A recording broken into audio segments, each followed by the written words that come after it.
కేశమ్మ, శేషమ్మ, పాపయ్య, సుబ్బులు, జాలమ్మ, నాగేశ్వరరావు, గాంధీ మరియు దిక్కులేని ఆత్మలకు దేవుడు నిత్య విశ్రాంతిని దయచేయాలని కోరుతూ ఈ దివ్య బలి పూజను సమర్పిస్తున్నారు.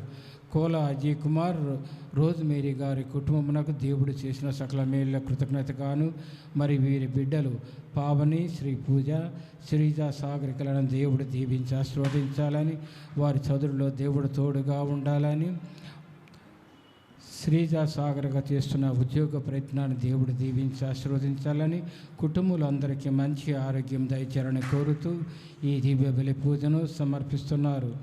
పాలేటి శ్రీనివాసరావు, నిర్మలా గారుల కుటుంబమునకు దేవుడు చేసిన సకల మేళ్ళ కృతజ్ఞతగాను, వీరి బిడ్డలైన నిరంజన్, సుస్మిత, రింకీ, బాలు, కౌశిక్, మన్విత వీరందరికీ మంచి ఆరోగ్యం, జ్ఞానం దయచేయాలని, మరీతుల దీవెనలు ఎల్లప్పుడూ వీరందరిపై ఉండాలని, మరణించిన కస్కృత్య చిన్నప్ప, మరేమ గారుల ఆత్మలకు దేవుడు నిత్య విశ్రాంతిని దయచేయాలని కోరుతూ ఈ దివ్య బలి పూజను సమర్పిస్తున్నారు. కృతజ్ఞతలు తెలియపరుచుకుంటూ రాబో రోజుల్లో దేవుడు మంచి ఆరోగ్యం దయచేయాలని, వారు తలంచిన తలంపులు నెరవేరాలని, వారు చేస్తున్న పనుల్లో దేవుడు తోడుగా ఉండాలని, మరియు మరణించిన కిరీటి, అన్నమ్మ మరియు హృదయరాజుల ఆత్మలకు దేవుడు నిత్య విశ్రాంతిని దయచేయాలని కోరుతూ ఈ దివ్య బలి పూజను సమర్పిస్తున్నారు. వారి కుటుంబమునకు దేవుడు చేసిన సకల మేలుల కృతజ్ఞతగాను, వారి బిడ్డలైన విద్యాసాగర్, సురేఖలను దేవుడు దీవించి ఆశీర్వదించాలని, వారికి సురేఖ చేస్తున్న ఉద్యోగంలో దేవుడు తోడుగా ఉండాలని, అందరికీ మంచి ఆరోగ్యం దయచేయాలని కోరుతూ ఈ దివ్య బలి పూజను సమర్పిస్తున్నారు. దాసరి రాజు, విజయ గారుల కుటుంబమునకు దేవుడు చేసిన సకల మేలుల కృతజ్ఞతగాను, వారి బిడ్డలైన జోసఫ్ తంబి, భార్య మేరీ, సుప్రజ వారి బిడ్డను దేవుడు దీవించి ఆశీర్వదించాలని, కిరణ్ చేస్తున్న ఉద్యోగమును పర్మనెంట్ చేయాలని, కుటుంబంలో శాంతి సమాధానాలు దయచేయాలని, అందరికీ మంచి ఆరోగ్యం దయచేయాలని కోరుతూ ఈ దివ్య బలి పూజను సమర్పిస్తున్నారు. బైరం రమేష్, మాధవి గారుల కుటుంబమునకు దేవుడు చేసిన సకల మేళ్ళ కృతజ్ఞతగాను, వారి బిడ్డలైన రోహిత్, నిర్మల కుమారులను దేవుడు దీవించి ఆశీర్వదించాలని, వారి చదువులో తోడుగా ఉండి మంచి తెలివి, జ్ఞానమును దయచేయాలని, సురేష్, రత్నకుమారి గారుల కుటుంబం కొరకు వారి బిడ్డ రాజేంద్ర బాబు, శ్రీకాంత్లను దేవుడు దీవించి ఆశీర్వదించాలని, వారు చేస్తున్న ఉద్యోగాల్లో దేవుడు తోడుగా ఉండాలని, వారికి మంచి ఆరోగ్యం దయచేయాలని, మరణించిన రోసియా, నిర్మల్ మేరీ గారుల ఆత్మలకు దేవుడు నిత్య విశ్రాంతిని దయచేయాలని కోరుతూ ఈ దివ్య బలి పూజను సమర్పిస్తున్నారు. గంజి నక్షత్రమ గారికి దేవుడు సంపూర్ణ ఆరోగ్యం దయచేసినందులకు ఆ దేవాది దేవునికి కృతజ్ఞతలు తెలియపరచుకుంటూ, మరియు ముక్తేశ్వరరావు, సుజాత గారుల కుటుంబమును, సునీత గారుల కుటుంబమును, గౌతమ్ గారుల కుటుంబమును సద్గుణ కొరకు ముక్తేశ్వరరావు గారికి మంచి ఆరోగ్యం దయచేయాలని కోరుతూ ఈ దివ్య బలి పూజను సమర్పిస్తున్నారు. చిరుతోటి విఘ్నేష్, జయశ్రీ గారుల కుటుంబానికి మరీ మాత చేసిన సకల మేళ్ళ కృతజ్ఞతలు తెలియపరుచుకుంటూ, వారి బిడ్డలైన సింధు, అనుషులను దేవుడు తోడుగా ఉండి దీవించి ఆశీర్వదించాలని, వారు చేసిన ఉద్యోగంలో దేవుడు తోడుగా ఉండాలని, గురు చదువులో ఉన్న జోసఫ్ తంబికి దేవుడు తోడుగా ఉండాలని, మరణించిన ప్రియాంక ఆత్మకు దేవుడు నిత్య విశ్రాంతిని దయచేయాలని, మరియు దిక్కులేని ఆత్మలకు దేవుడు నిత్య విశ్రాంతిని దయచేయాలని కోరుతూ ఈ దివ్య బలి పూజను సమర్పిస్తున్నారు. పెనుమాల భాను ప్రతాప్, అమృత కుమారి గారుల కుటుంబానికి దేవుడు చేసిన సకల మేళ్ళ కృతజ్ఞతగాను, వీరి బిడ్డలైన భాను ప్రతీక్, భాను ప్రీతములను దేవుడు దీవించి ఆశీర్వదించాలి, బిడ్డల చదువుల్లో దేవుడు తోడుగా ఉండి మంచి తెలివి, జ్ఞానమును, జ్ఞాపశక్తిని దయచేయాలని, కుటుంబంలో అందరికీ మంచి ఆరోగ్యం దయచేయాలని, వారు చేస్తున్న ఉద్యోగాల్లో దేవుడు తోడుగా ఉండాలని, జీవితకాలం అంతా దేవుని చిత్తానుసారమే జరగాలని కోరుకుంటూ ఈ దివ్య బలి పూజను సమర్పిస్తున్నారు.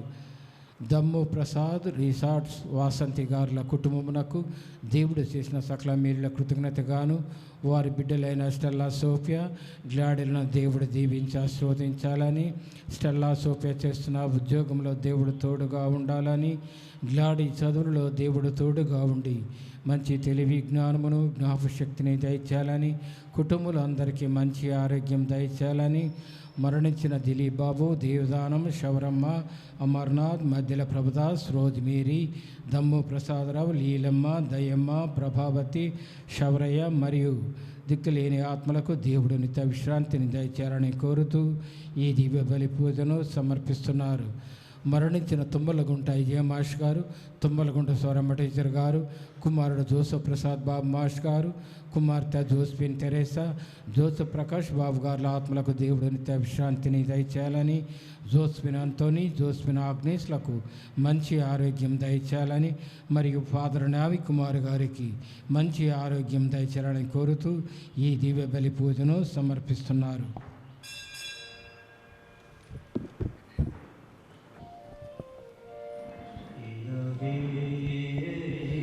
జయ హే జయ హే జయ హే జయ జయ దేవసుత జయ జయ మరియ సుత జయ హే జయ జయ హే జయ హే కలువరి గిరిలో పాపము తొలగెను కలువరి గణరా భోజనమాయెను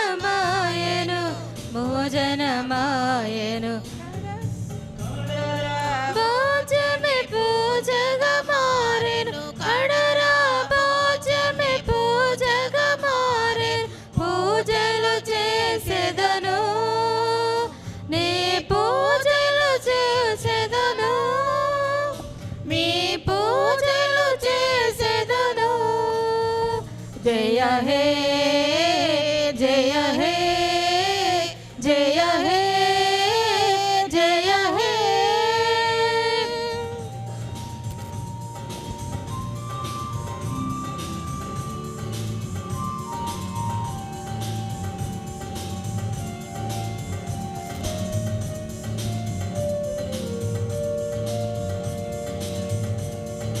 పావన పితకు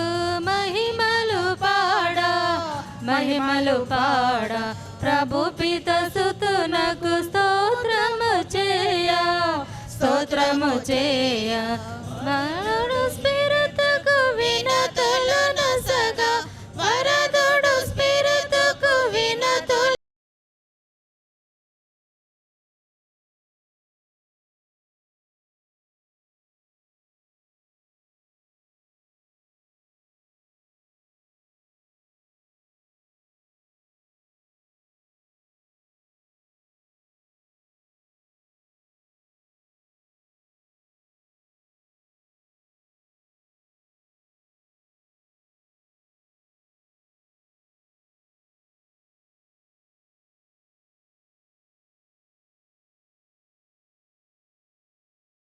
జయ హే జయ హే జయ హే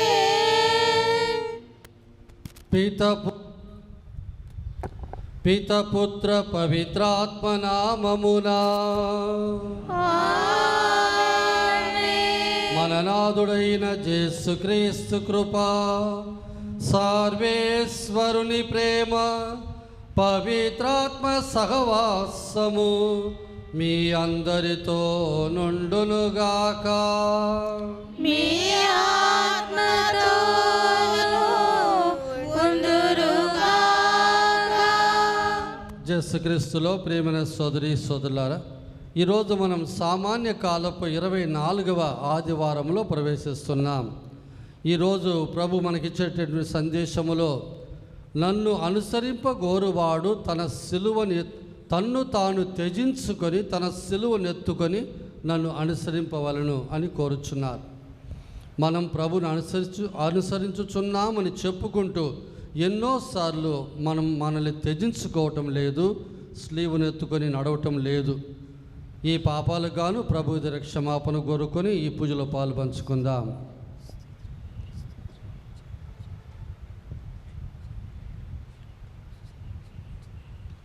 సర్వశక్తి గల సర్వేశ్వరి చెంతను సహోదరి సహోదరులారా, మీ చెంతను నా పాపములను ఒప్పుకొనుచున్నాను. ఏలైనా తలంపు చేతను, వాక్కు చేతను, క్రియల చేతను, అశ్రద్ధ చేతను బహు పాపములు చేసితిని. ఇది నా తప్పు, ఇది నా తప్పు, ఇది నా గొప్ప తప్పు. అందుచేత నిత్య కన్యకైన పరిశుద్ధ మరియమాతను, సకల దూతలను, పునీతులను, సహోదరి సహోదరులారా, మిమ్మును నా కొరకు మన ప్రభువైన సర్వేశ్వరుని ప్రార్థింపవలెనని బ్రతిమాలుకొనుచున్నాము.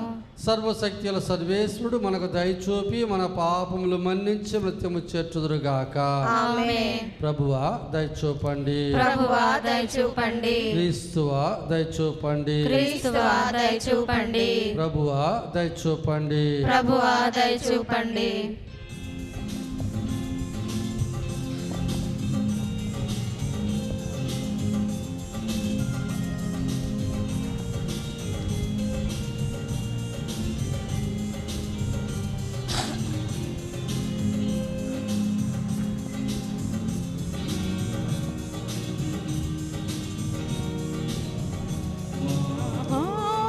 ఉన్నతుడైనా సర్వేశ్వరునికి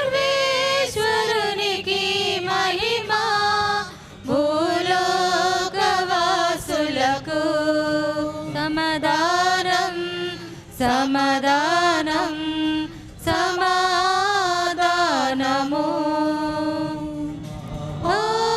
ఉన్నతుడైనా సర్వేశ్వరునికి మహిమ, భూలోకవాసులకు సమాధానం సమాధానం సమాధానము.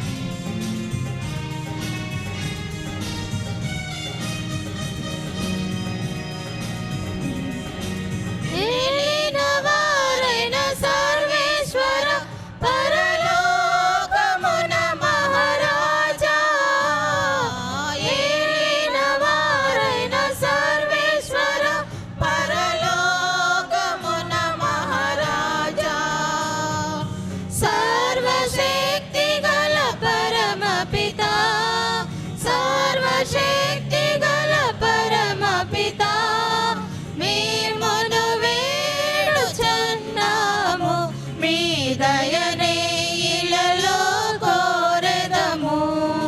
మిమ్మును వేడుచున్నాము, మీ దయనే ఇలలో కోరెదము. ఉన్నతుడైన సర్వేశ్వరునికి మహిమ, భూలోకవాసులకు సమాధానం సమాధానం సమాధానము.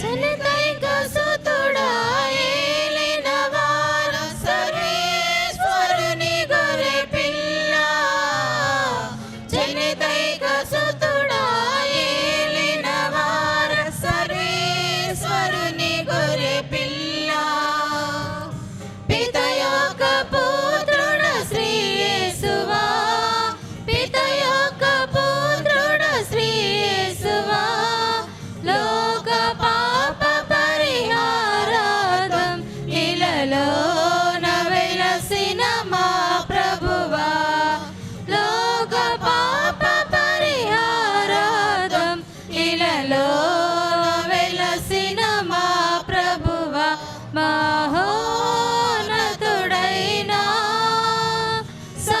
సర్వేశ్వరునికి మహిమ, భూలోకవాసులకు సమాధానం సమాధానం సమాధానము.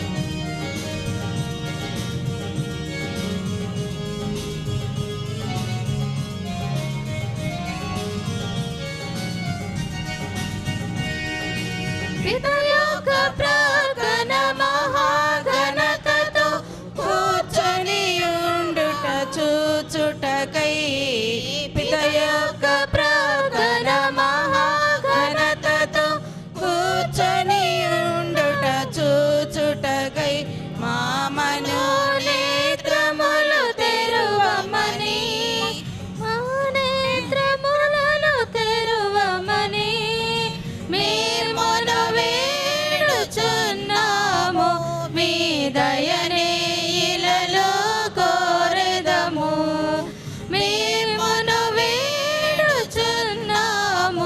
మీ దయనే ఇలలో కోరెదము మహోన్నతుడైన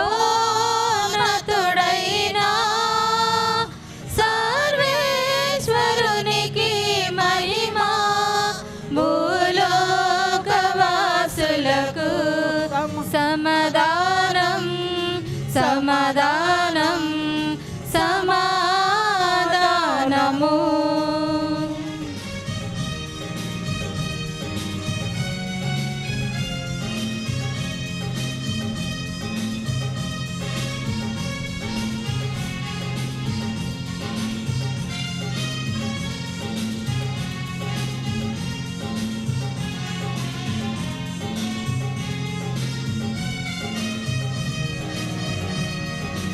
పరిశుద్ధులు మీరొకరే, మహోన్నతులు మీరొకరే. పరిశుద్ధులు మీరొకరే, మహోన్నతులు మీరొకరే. మహోన్నతులు మా యేసు ప్రభు, మహోన్నతులు మా యేసు ప్రభు. సర్వేశ్వరుని మహిమలో పవిత్రాత్మతో నుండువారా. పితయైన సర్వేశ్వరుని మహిమలో పవిత్రాత్మతో నుండువారా. ఆమేన్ ఆమేన్ ఆమేన్ ఆమేన్ ఆమేన్ ఆమేన్. ప్రార్థించుదము. అందరు కళ్ళు మూసుకొని తలదించు. సమస్తమునకు సృష్టికర్తవును ప్రభువునైన ఓ సర్వేశ్వర, మమ్ము కనికరముతో చూడుము. మా మీద దయదలచి మా పాపులు క్షమించుము. మిమ్ము సంపూర్ణ హృదయముతో సేవించగలుగునట్లు మాపై కృప చూపుము.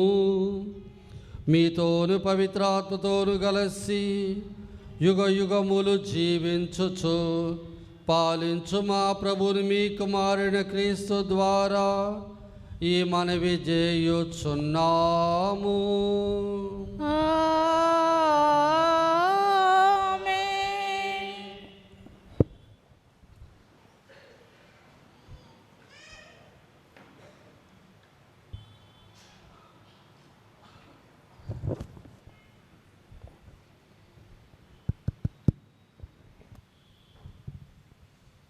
మోదువారికి నేను నా వీపును అప్పగించి తిని. మొదటి పట్టణము యెషయా గ్రంథము 50వ అధ్యాయము 4వ వచనము నుండి 9వ వచనం వరకు. మొదటి పట్టణము యెషయా గ్రంథము 50వ అధ్యాయము 4వ వచనము నుండి 9వ వచనం వరకు. ప్రభువైన దేవుడు నాకు బోధ చేయు శక్తిని అనుగ్రహించెను. నేను అలసిపోయిన వారిని ఓదార్చుటకు ఆయన నాకు సంభాషణ శక్తిని దయచేసెను.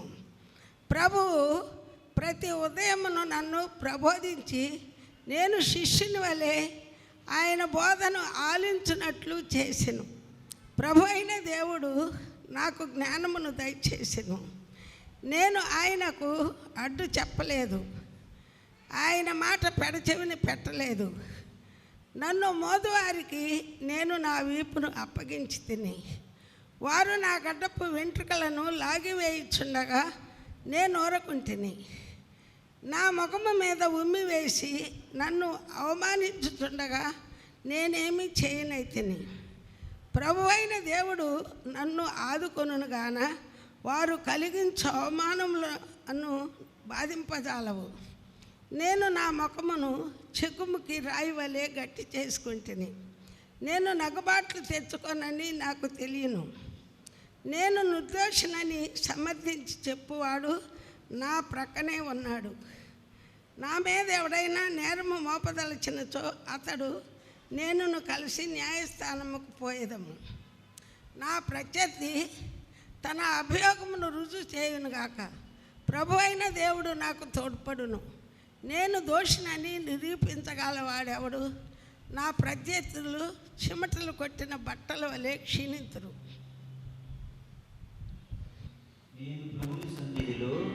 ప్రభుని సన్నిధిలో జీవించు లోకములో సంచరింతును.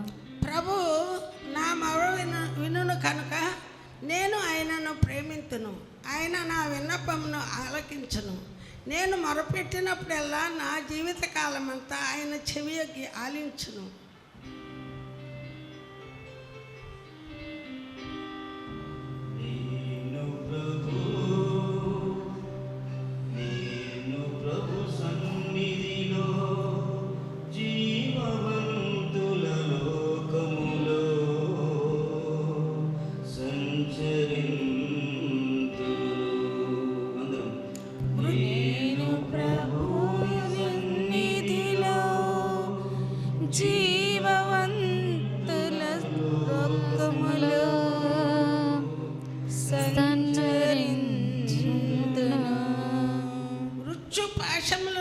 చుట్టుకొనును.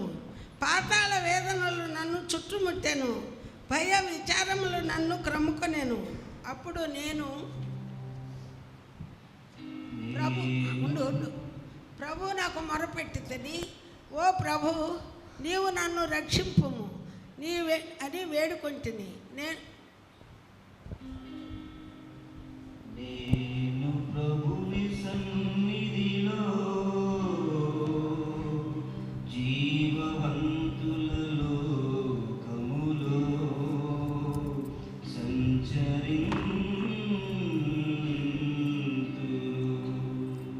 ప్రభువు దయాళుడు, న్యాయవంతుడు, మన దేవుడు జాలి కలవాడు.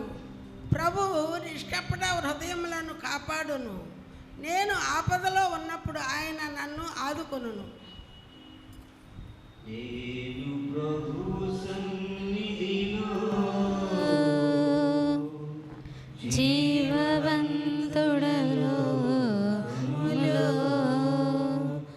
సంచరింతును. ఆయన నన్ను మృత్యువు నుండి రక్షించెను. నా కన్నిటిని తుడిచెను. నన్ను జారిపడిపోనీడయ్యను. కనుక నేను ప్రభు సన్నిధిలో జీవవంతుల లోకంలో సంచరింతును. ప్రభు సన్నిధిలో జీవవంతుడలో లోకములో సంచరింతును.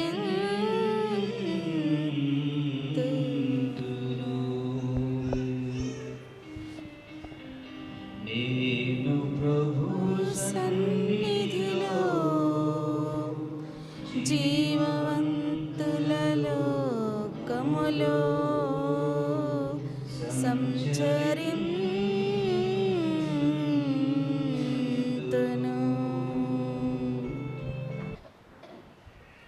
క్రియలు లేని విశ్వాసము మృతప్రాయమే.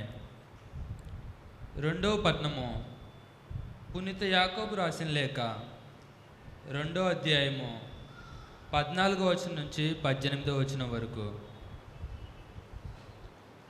నా సహోదరులారా, ఏ వ్యక్తి అయినను నాకు విశ్వాసం ఉన్నది అని చెప్పినచో తన చేతలు దానిని నిరూపించుకునే ఎడల దాని వలన ప్రయోజనం ఏమి? ఆ విశ్వాసము అతనిని రక్షింపగలదా? కూడగుడ్డల కొరకు ఏ సోదరుడైనా లేక సోదరి అయినా అలమటించినచో వారి జీవిత అవసరములను తీర్పక సమాధానముగా వెళ్ళుడు. చల్లుకచ్చుకొనుడు, తృప్తి పొందుడు అని మీలో ఎవడైనా పలికిన ఎడల ప్రయోజనమేమి? కనుక దానిని అనుసరించి పలుమార్పిన బడినచో క్రియలు లేని విశ్వాసము మృతప్రాయమే. కానీ నీకు విశ్వాసం ఉన్నది, నాకు క్రియలున్నవి అని ఎవరైనా పలికినచో దానికి సమాధానము ఇది: క్రియలు లేకుండా నీ విశ్వాసము ఎట్లు గలదు నాకు తెలియజెప్పుము. నా విశ్వాసము ఎట్టిదో నా క్రియల ద్వారా నేను నీకు ప్రదర్శింతును. ఇది ప్రభువాకు. శరణికి వందనములు.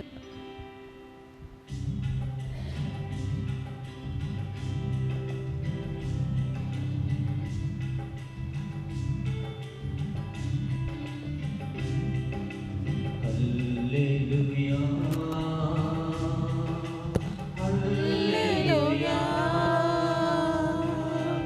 హల్లెలూయా హల్లెలూయా హల్లెలూయా హల్లెలూయా హల్లెలూయా హల్లెలూయా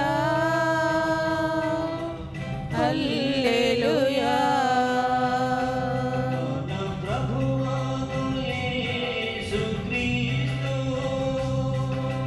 సిలువయందు మాత్రమే. మన ప్రభువాకు యేసుక్రీస్తు సిలువయందు మాత్రమే గొప్పగా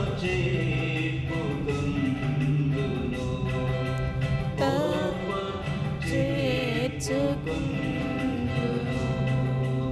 ఏలయనా ఆయన సిలువ మూలమునే నాకు ఈ లోకము లేదు.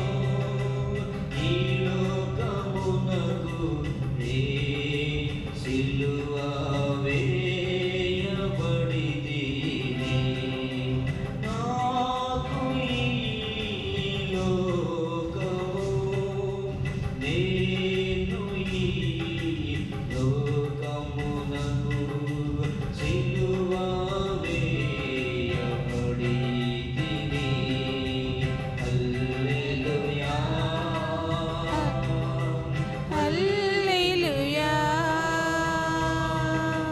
హల్లెలూయా హల్లెలూయా హల్లెలూయా హల్లెలూయా హల్లెలూయా హల్లెలూయా. ప్రభు మీతో ఉందరుగాక. మీ ఆత్మతోనూ ఉండునుగాక. మార్కు గారు రాసిన పరిశుద్ధ సుశేషంలోని భాగము. ప్రభువా మీకు మహిమ కలుగునుగాక.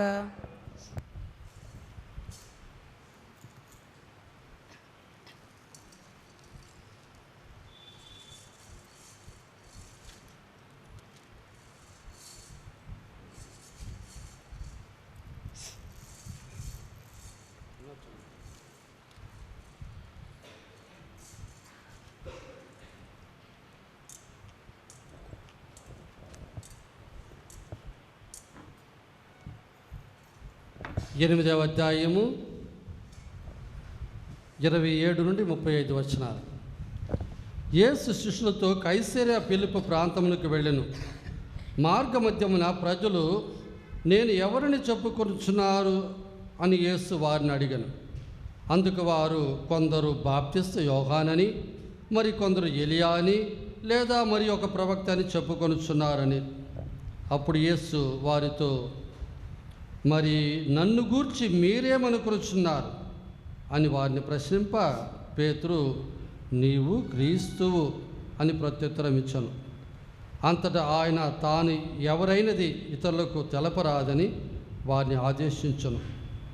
యేసు శిష్యులకు మనుష్య కుమారుడు అనేక శ్రమలను అనుభవించి పెద్దలచే, ప్రధానార్చకులచే, ధర్మశాస్త్ర బోధకులచే నిరాకరింపబడి చంపబడి 3వ రోజున ఉత్థానమొకటి అగత్యము అని ఉపదేశించి వారికి ఈ విషయమును తేట తెల్లముగా చేశాను. అంతటా పేతురు ఆయనను ప్రక్కకు తీసుకొని పోయి అట్లు పలుకురాదు అని వారింపసాగాను. యేసు శిష్యుల వైపు తిరిగి పేతురు చూచి, సైతాను, నా వెనుకకు పొమ్ము, నీ భావములు మనుషులకు సంబంధించినవే కానీ దేవునికి సంబంధించినవి కావు అనెను. అంతటి యేసు జనసమూహములను శిష్యులను చేరబెలిచి, నన్ను అనుసరింపగోరువాడు తనను తాను త్యజించుకొని తన సిలువను మోసుకొని నన్ను అనుసరింపవలెను. తన ప్రాణమును కాపాడుకొన జూచువాడు దాన్ని పోగొట్టుకొను. నా నిమిత్తము, నా స్వార్థ నిమిత్తము తన ప్రాణమును ధారబోయేవాడు దాన్ని తగ్గించుకొను. మానవుడు లోకమంతటిని సంపాదించి తన ఆత్మను కోల్పోయినా వానికి ప్రయోజనమేమి? తన ఆత్మకు తుల్యముగా మానవుడు ఏమి ఇవ్వగలడు? నన్ను గూర్చి, నా సందేశమును గూర్చి ఈ పాపిష్టి వ్యభిచార తరములో సిగ్గుపడు వారిని గూర్చి మనుష్య కుమారుడు కూడా దేవదూతల సమేతముగా తన తండ్రి మహిమలో వచ్చినప్పుడు సిగ్గుపడును అని పలికెను. ఇది క్రీస్తు సువిశేషము. యేసుక్రీస్తులో ప్రియమైన సోదరి సోదరుల, నన్ను అనుసరింపగోరువాడు తనను తాను త్యజించుకొని తన సిలువను ఎత్తుకొని నన్ను అనుసరింపవలెను. ఈ మాటలే ఈరోజు ప్రభు మనకిచ్చే ముఖ్యమైన సందేశం. ఇందులో ఒక్క మాట మీద మనం ఈరోజంతా ధ్యానం చేసుకుందాం. అదేమిటంటే త్యజించుకొనుట. ఆంగ్లములో సెల్ఫ్ డినాయల్ అంటారు. త్యజించుకొనుట అంటే నీకు న్యాయముగా అనుభవించగలిగినటువంటి ఒక విషయం దాన్ని వద్దనుకోవటం అది త్యాగమైతే, అన్యాయముగా అనుభవించాలన్నటువంటి కోరిక కనుక ఉంటే దాన్ని వదిలిపెట్టడమే త్యజించుకోవటం. శారీరకముగా ఈ త్యజించుకోవట ఏమిటి అని ధ్యానం చేసేదానికి ముందుగా ప్రకృతి నియమములోనే మన జీవితంలోనే ఈ త్యజింపు అనేది మనం చూస్తున్నాం. మొట్టమొదటిగా బిడ్డ తల్లి గర్భములో రూపొంది ఆ 9 మాసములు జీవించేటప్పుడు ఆ బిడ్డకి మరియు తల్లికి మధ్య ఒక తీగ, అనగా తల్లి రక్తము ఈ బిడ్డకు పారుతూ పోషాహారం కావాల్సినటువంటి అన్నీ కూడా ఆ బిడ్డకి ఇవ్వబడి ఆ బిడ్డ పెరుగుతూ వస్తుంది. కాలం పరిపూర్ణమైనప్పుడు ఆ బిడ్డ పుట్టేటప్పుడు ఆ బొడ్డు కట్ చేసి ఇక ఆ బిడ్డని దూరం తీస్తారు. అనగా ఒక రకంలో చెప్పాలంటే తల్లికి బిడ్డకు మధ్య ఉన్న బంధం అనేది ఆ రోజు ఆ యొక్క బొడ్డును కత్తిరించటంలో ఇక తెగిపోతుంది. అది మొట్టమొదటి తెగింపు, త్యజించుట అంటే. రెండో త్యజించుట ఏమిటంటే తల్లి రొమ్ము పాలు తాగుతూ ఆ బిడ్డ పెరుగుతూ వస్తుంది. ఒక వయసు వచ్చిన తర్వాత ఇక ఆ బిడ్డకి తల్లి పాలు అవసరం లేదు అని నిర్ణయించినప్పుడు ఇక ఆ తల్లి ఆ పాలు ఇవ్వటం మానేస్తుంది. ఇది రెండో విధమైనటువంటి దశ, రెండో మెట్టు త్యజించుటలో. ఇక మూడవది, ఆ బిడ్డ ఇక కొద్ది కొద్దిగా పెరుగుతూ తప్పటడుగులు వేస్తూ నడుస్తూ ఉంది. తల్లి ఆ బిడ్డ చేయి బట్టి నడిపిస్తూ ఉంది. తండ్రి ఆ బిడ్డ నడవడానికి ఒక బండి చేస్తాడు, దాన్ని పట్టుకొని నడుస్తూ ఉంది. ఈ విధముగా నడుస్తూ నడుస్తూ ఒక స్థాయి వచ్చినప్పుడు అటు తల్లి చేయి కానీ తండ్రి చేయి కానీ పట్టుకోకుండా ఆ బిడ్డ నడవటం ప్రారంభిస్తుంది. ఇది ఆ బిడ్డ జీవితంలో మూడో రకమైన త్యజింపు. ఇక నాలుగోది, ఆ బిడ్డను చదవడానికి పాఠశాలకు పంపుతున్నారు తల్లిదండ్రులు. ఇక ఆ పాఠశాల ప్రారంభ దశ, మధ్య దశ, ఇక కాలేజ్, అవి 3 కూడా పరిపూర్తి అయ్యి ఇక ఒక ఉపాధ్యాయుడి కింద శిక్షణ పొందే ఒక విద్యార్థిగా కాకుండా తన కాళ్ళ మీద తాను నిలబడే ఒక స్థాయికి వస్తాడు.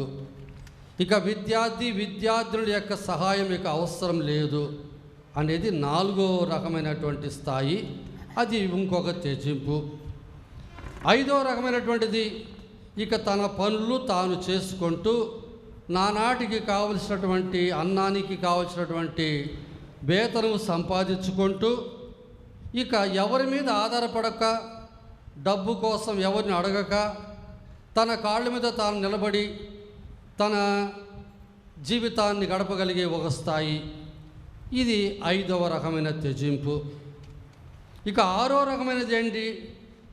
తల్లిదండ్రులు వీడి ఇక వివాహమైన తర్వాత తన భార్యతో తన కుటుంబముగా జీవించుట. ఇది 6వ రకమైనటువంటి స్థాయి. అది ఒక త్యజింపు. ఇక 7వ రకమైనటువంటి స్థాయి ఇక పని అంతా మానేసి రిటైర్డ్ అయిపోయి ఇంట్లో కూర్చొని ఇక లోక సంబంధమైన విషయాలు ఏవి కూడా పట్టించుకోకుండా విశ్రాంతిగా ఇక జీవిస్తూ ఇక చివరికి మరణించటం. ఇది 7వ స్థాయి. అనగా మన జీవితమే ఒక రకంలో చెప్పాలంటే పుట్టుక నుండి చనిపోయేంత వరకు ఒక్కొక్క మెట్లు కూడా ఒక రకమైన త్యజింపును సూచించుతున్నాయి. మరి త్యజించుట అనేటప్పుడు దీన్ని 5-6 కోణాల నుంచి మనం చూడాలి. మానవుడు ఆత్మ శరీరముతో చేయబడి ఉన్నాడు. ఆత్మ అనేది విచక్షణ, జ్ఞానం, జ్ఞాపక శక్తి, స్వాతంత్ర్యం, ఈ 3 శక్తుల మీద ఆత్మ నడుస్తుంది. ఆత్మను నడిపేటువంటి ఈ 3 ఒక రకమైతే శరీరాన్ని నడిపేవి ఇంకొక 5+6 ఉన్నాయి. మామూలుగా పంచేంద్రియములు అంటాం. ఇక 6వది ఏంటి అంటే ఆ ఇంద్రియములు తమకు కావలసినటువంటి విశ్రాంతి తీసుకోవటం, నిద్ర. ఇది నేనుగా నా ధ్యానములో కనుక్కొని చెప్పేది. మరి ఈ పంచేంద్రియములు శరీరాన్ని నడుపుతున్నాయి. ఈరోజు ఆధ్యాత్మికమైనటువంటి విషయాల గురించి మనం ధ్యానించటం లేదు. ఈ త్యజించుట అనేది శారీరకమైనటువంటి రీతిలో ఏ విధంగా ఉంటుంది అని మాత్రమే మనం ధ్యానిస్తున్నాం. మొట్టమొదటిగా ఈ 5లో కండ్లు చూచుటకు, చెవులు వినుటకు, ముక్కు వాసన చూచుటకు, నాలుక రుచి చూచుటకు, స్పర్శ చేతులు కావచ్చు, మన శరీరంలో ఉన్న మన బయట ఉన్నటువంటి తోలు మొత్తం కూడా ఈ యొక్క స్పర్శను సూచిస్తాయి. 6వదిగా నేను కలుపుకునేది ఏంటంటే నిద్ర కూడా. అది కూడా అవసరమే, కానీ అది ఒక ఇంద్రియంగా మనం చూడట్లా. ఈ ఇంద్రియాలన్నిటికీ కూడా అది అత్యవసరంగా చూస్తున్నాం కాబట్టి అది 6వదిగా. మరి ప్రభువు చెప్పేది మన జీవితంలో మనల్ని మనం త్యజించుకొని, అలా త్యజించినప్పుడు అది మనకు బాధ, అది ఒక సిలువ. ఆ సిలువను ఎత్తుకొని నన్ను అనుసరింపవలను అన్నారు ప్రభువు.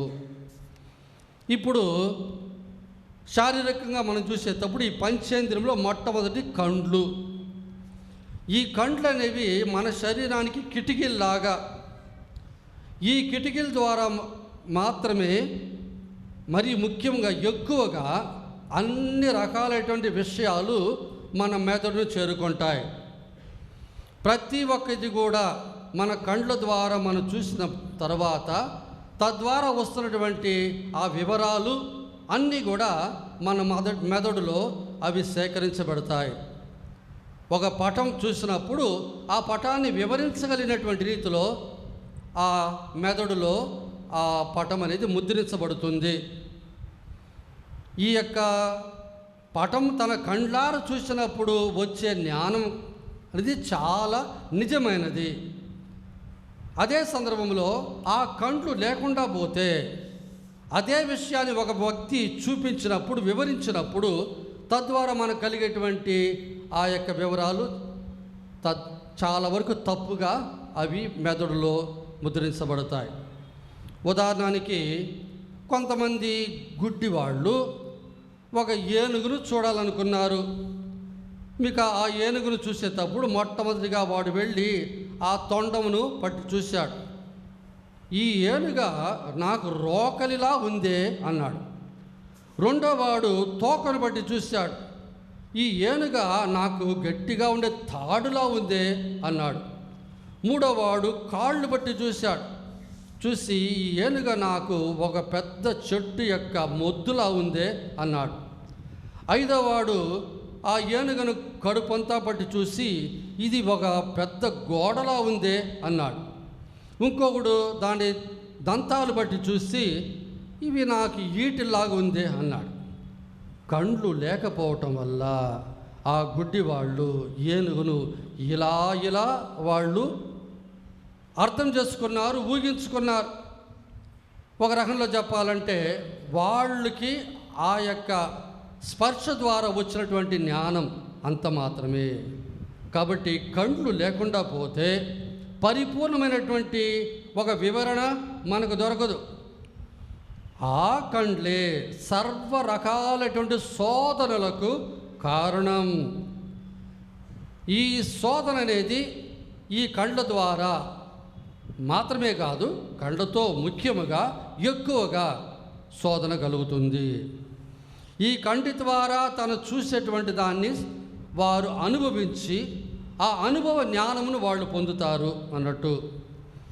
ఏవమ్మ ఆ తినవద్దు అని చెప్పినటువంటి చెట్టు పండు చూసింది. సాతాను అడిగింది, దేవుడు ఈ చెట్టు పండు తినవద్దన్నాడంట, నిజమేనా?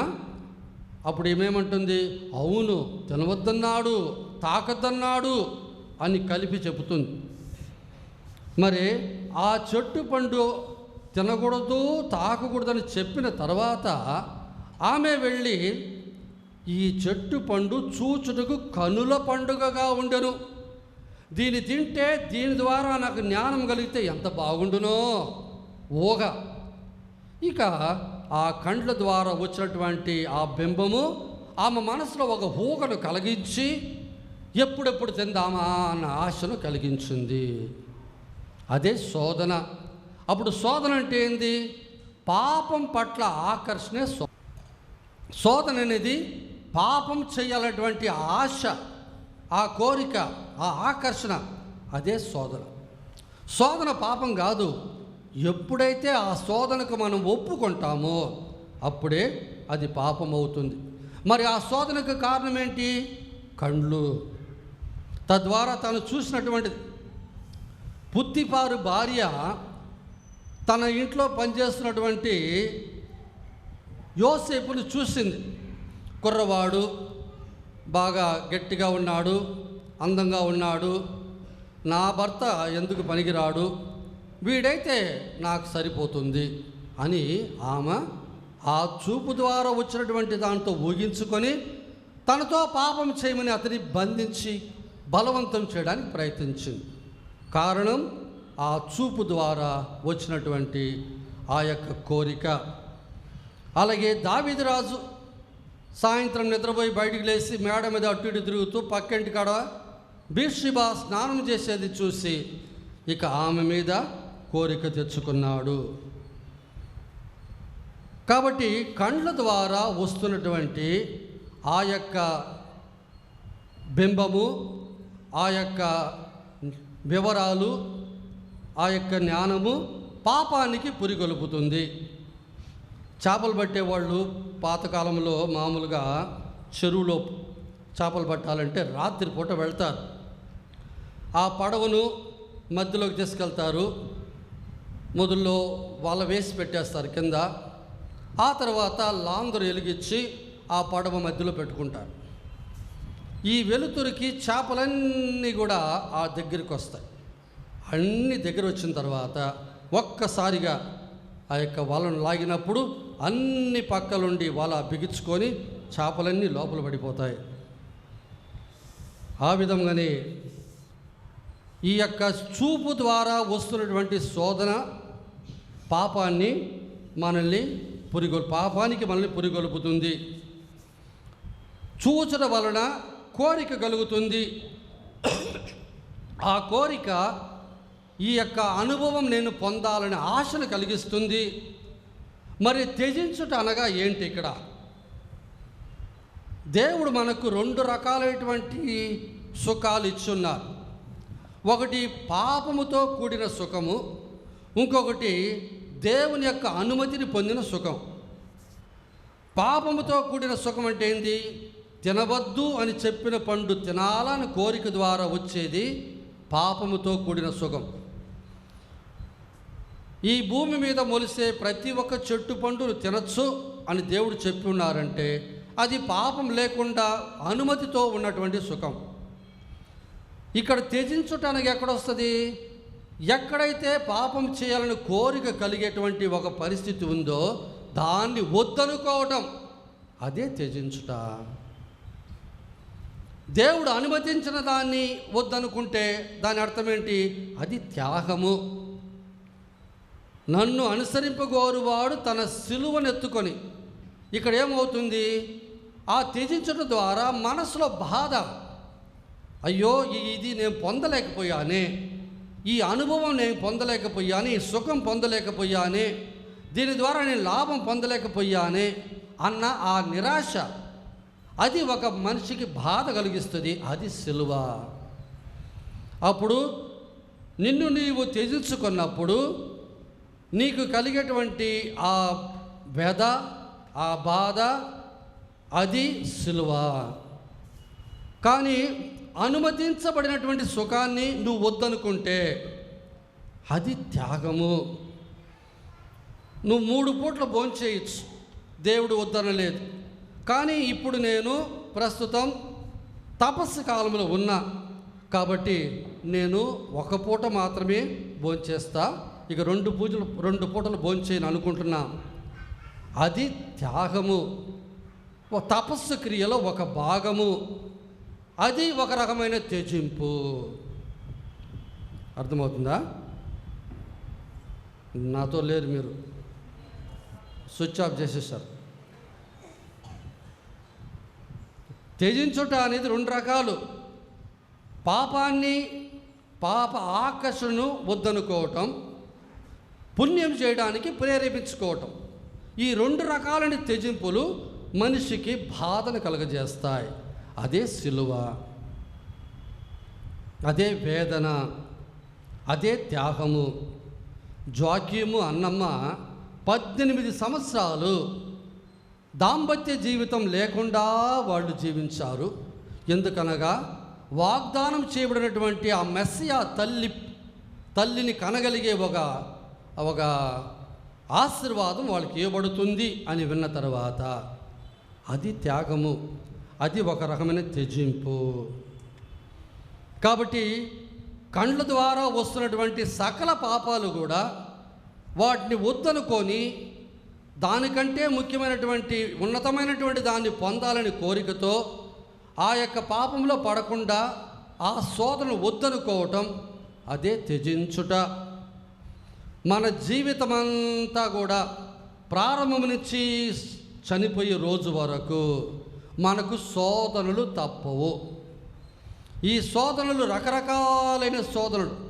అందుకే అంటారు లోకం, పిశాచి, శరీరం, ఇలా 3 విరోధులతో మనం పోరాటం చేస్తూనే ఉంటాం.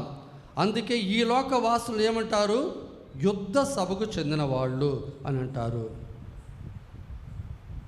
సో ఇది పంచేంద్రియములో కండ్ల ద్వారా వస్తున్నటువంటి శోధన జయించగలిగే విధానం, అదే త్యజింపు. ఇక 2వ ఇంద్రియము చెవులు. ఇక్కడ కేవలం వినుట మాత్రమే కాదు, మాట్లాడుట కూడా మనం తీసుకోవాలి. ఒకరు మాట్లాడితే కదా ఒకరు వినడానికి. నోరు అనేది కేవలం తినడానికి మాత్రం కాదు, మాటలు చెప్పడానికి కూడా. కాబట్టి అటు మాట్లాడటం వినటం రెండు కూడా ఒకే నాణ్యానికి ఉన్న రెండు భాగాల్లాగా. ఆ రోజుల్లో జింకను పట్టాలంటే ఒక పద్ధతి వాళ్ళు వాడేవారట. అదేంటంటే ఈ జింక తిరుగాడే స్థలంలో ఒక గుంత దొవ్వి ఆ గుంత మీద చల్లనటువంటి రెమ్మలు పెట్టి ఎండిపోయిన ఆకులు పెట్టి మూసేస్తారు. బరువైది ఏది పోయినా పడిపోతుంది. 6 అడుగులు గుంతలో పడితే లేచేది కష్టం. ఇక ఆ జింక వస్తూ ఉండగా దూరంగా ఒక చెట్టు వెనక ఒక వ్యక్తి ఒకటి రెండు నరాలు ఉన్నటువంటిది పిడేలు వాయిస్తూ ఉంటాడు. ఈ సన్నని నాదం వింటూ వింటూ ఆ జింక కళ్ళు పైకి పెట్టుకొని చెవులు అటు ఇటు తిప్పుతూ నిదానంగా నడుస్తూ వస్తుంది. ఆడ కింద గుంత ఉంది అని తెలియదు. ఆ వినికిడి తనని ఆకర్షిస్తుంది. ఆ విధముగా వెళ్ళి చివరికి ఆ గుంతలో పడుతుంది. వెంటనే అందరూ వెళ్ళి దాన్ని పట్టుకుంటారు. చెవుల ద్వారా కట్టుకునే పాపాలు, ముఖ్యంగా చెడు వినాలంటే చెవులు పెద్దవయ్యాయి. ముఖ్యంగా ఇతరుల యొక్క తప్పిదాలు, ఇతరుల యొక్క విషయాలు వినాలన్నప్పుడు వెంటనే అవునా కండ్లు పెద్దవయ్యి చెవులు వెడల్పుగా, ఇంకా దాంతోపాటు మాట్లాడేది కూడా. వారు చెప్పింది వినటం, విన్నదానికి సమాధానం. అటు చెవులు నోరు రెండు కూడా కలిసి ఈ పాపం కట్టుకుంటాయి. దాన్ని త్యజించటం రెండో రకమైన సిలువ. ఎప్పుడు కూడా 2-3 వ్యక్తులు కనుక ఒక చోట గుమిగూడారంటే మామూలుగా లోక విషయాల గురించి కాదు మాట్లాడేది, దేశంలో జరిగేటువంటి విషయాలు కాదు, పక్కింటి పొరుగమ్మ, ఆ పక్క ఉండేవాళ్ళు, ఏ పక్క ఉండేవాళ్ళు, వాళ్ళ గురించే. మూడో వ్యక్తిని గురించి చెడుగా మాట్లాడటమే మన పని. దాంట్లో ఒక్కొక్క అమ్మ కొంచెం కారము, మిరియాలు, మసాలా వేసి కలిపి లేనిది పోయింది కలుపుతారు. ఒకరోజు ఒక టీచరు ఒక చిన్న ఎక్స్పెరిమెంట్ చేశాడు. ఆ ఎక్స్పెరిమెంట్ ఏంటంటే ఒక తెల్ల పేపర్ తీసుకున్నాడు. దాంట్లో ఆంగ్లం లెటర్ ఏ రాశాడు, చక్కగా రాశాడు. రాసి మొదటి అబ్బాయికి చూపించాడు. పక్కండేవాడు చూడలా, మొదటివాడు నువ్వు చూసిన దాన్ని అట్టనే నీ స్లేట్లో రాయి అన్నాడు. వాడు మొదటిది చూసి రాశాడు. మిగతా వాళ్ళందరూ చూస్తూ ఉన్నారు. ఇప్పుడు నీ పలక పక్కోడికి చూపించు, వాడు దాన్ని చూసి రాయమను. రెండో వాడు దాన్ని రాసేటప్పుడు ఆ ఏ రాసేటప్పుడు పైన ఏ ఆ 2 పుల్లలకి కొద్ది గ్యాప్ పెట్టి రాశాడు, ఇట్ట గీశాడు. మూడో వాడు దాన్ని ఇంకా కొద్దిగా పెద్దది చేశాడు. 4, 5, 6 వాడు దగ్గర పోయేటంత లెటర్ ఏ అనేది లెటర్ 4 అయిపోయింది. అలా అసత్యం చాలా తొందరగా ప్రాగుతుంది. సత్యం అనేది కుంటుకుంటూ నడుస్తుంది. అది వినేవాళ్ళు చెడు అయితే ఇంకా అవునా అవునా అని విని వాళ్ళు కొద్దిగా దానిలో కలిపి చివరికి అసత్యాన్ని గోరంత దాన్ని కొండంత చేసి మాట్లాడతారు. అలా మాట్లాడకుండా ఉండేది, దాన్ని వినకుండా ఉండేది, రెండు కూడా త్యజించుట. కష్టం లేకుండా చేసే పని ఏం తెలుసా? మాట్లాడేది. ఏ కష్టం లేదు. దాన్ని వినే వాళ్ళకి ఇంకా సంతోషం. సాక్రటీస్ ఒకసారి, ఆయన గ్రీక్ ఫిలాసఫర్, గ్రీక్ దేశంలో జన్మించిన తత్వ జ్ఞాని. ఆయన దగ్గరికి ఒక ఆయన వచ్చాడు. వచ్చి అయ్యా నీ స్నేహితుడు నిన్ను గురించి ఇలా చెప్పుచున్నాడు అన్నాడు. అప్పుడు సాక్రటీస్ అన్నాడు, నువ్వు చెప్పిన మాటలు 3 విధాలుగా వడబోయాలి. మొదటిగా నువ్వు చెబులార విన్నావా? లేదండి చెప్పారు నాకు. అప్పుడు నువ్వు వినలేదు. లేదు. ఒకటి. రెండోది, అది మంచి వార్త చెడు వార్త? మంచిది కాదండి. ఇక మూడోది, అది నేను వినటం అవసరమా కాదా? అవసరం. మరి ఈ మూడులో నువ్వు ఫెయిల్ అయినావు కాబట్టి నాతో ఇంకేం చెప్పొద్దు అన్నాడు. చాలా వరకు మనకు అందేటువంటి విషయాలు ఇలాగే ఉంటాయి. అలా వచ్చేవి అంట అనే మాటే పెద్ద తంట. ఎందుకంటే వీళ్ళు ఊహించుకొని చెప్పేది నిజం కాదు. ఇంకొకటి, అందరూ అనుకుంటున్నారు. అందరూ కాదు, వీడు ఒకడు అనుకుని ఉంటాడు చెప్పడం అట్ట అలా. కాబట్టి అది వినటం అవసరమా? ఇది ఏ విధంగా నీకు లాభం చేకూరుస్తుందా? లేదు. పుత్తిపారు భార్య తన భర్త రాగానే తన మీద తప్పు ఉందని తెలిసి యోసేపు ఎక్కడ నిజం చెబుతాడు అని ముందుగానే ఆమె వెళ్ళి చెప్తుంది. ఏమని? నువ్వు తీసుకొని పెట్టినటువంటి ఆ హీబ్రూ బానిస ఏం చేశాడో తెలుసా? ఈరోజు నా మీదకి అత్యాచారానికి వచ్చాడు, పట్టుకున్నప్పుడు తన పై వస్త్రాన్ని వదిలిపెట్టి పారిపోయాడు. ఆయన ఏం చేసి ఉండాలా? నాయనా ఇట్రా, నువ్వు ఎన్నో సంవత్సరాలు అందరూ సేవలు చేస్తున్నావు, ఒక్కసారి కూడా నిన్ను గురించి నేను ఇలా వినలా, ఏం జరిగింది నాయనా అన్న మాట వినాలగా, అడగాలగా? అడగలేదు. ఆమె చెప్పింది అక్షరాలుగా నిజం అనుకొని వెళ్ళి ఆయన్ని రాజుగారి దగ్గర చెప్పించి జైల్లో వేయించాడు. 12 సంవత్సరాలు జైలు శిక్ష ఒక అబద్ధముతో.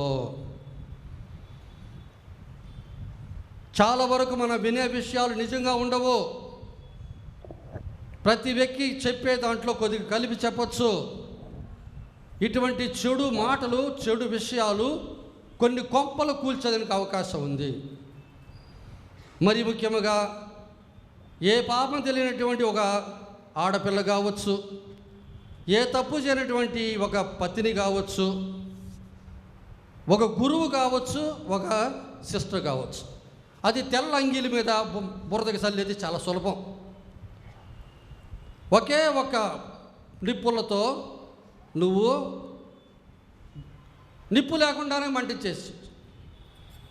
ఇవన్నీ కూడా చెవి ద్వారా, నోటి ద్వారా కట్టుకునే పాపాలు. వాటిని త్యజించటం, అదే త్యజింపు. ఇక మూడవది, రుచి ద్వారా, నాలుక ద్వారా, భుజించడం ద్వారా. ఆఫ్రికాలో చాలా వరకు కోతులు పట్టేటప్పుడు ఒక పద్ధతి వాడతారట. ఒక చెట్టు లోపల తొర ఉంటే ఆ తొర బయట ఒక చిన్న రంధ్రం చేసి దాంట్లో పప్పులు పెట్టేశారంటే ఈ కోతులు వచ్చి చూసి, కోతులకి ఉపలాట ఎక్కువ, ఏందో పెట్టాడు ఆయన, ఏందో చూడాలా, చూస్తే పప్పులు.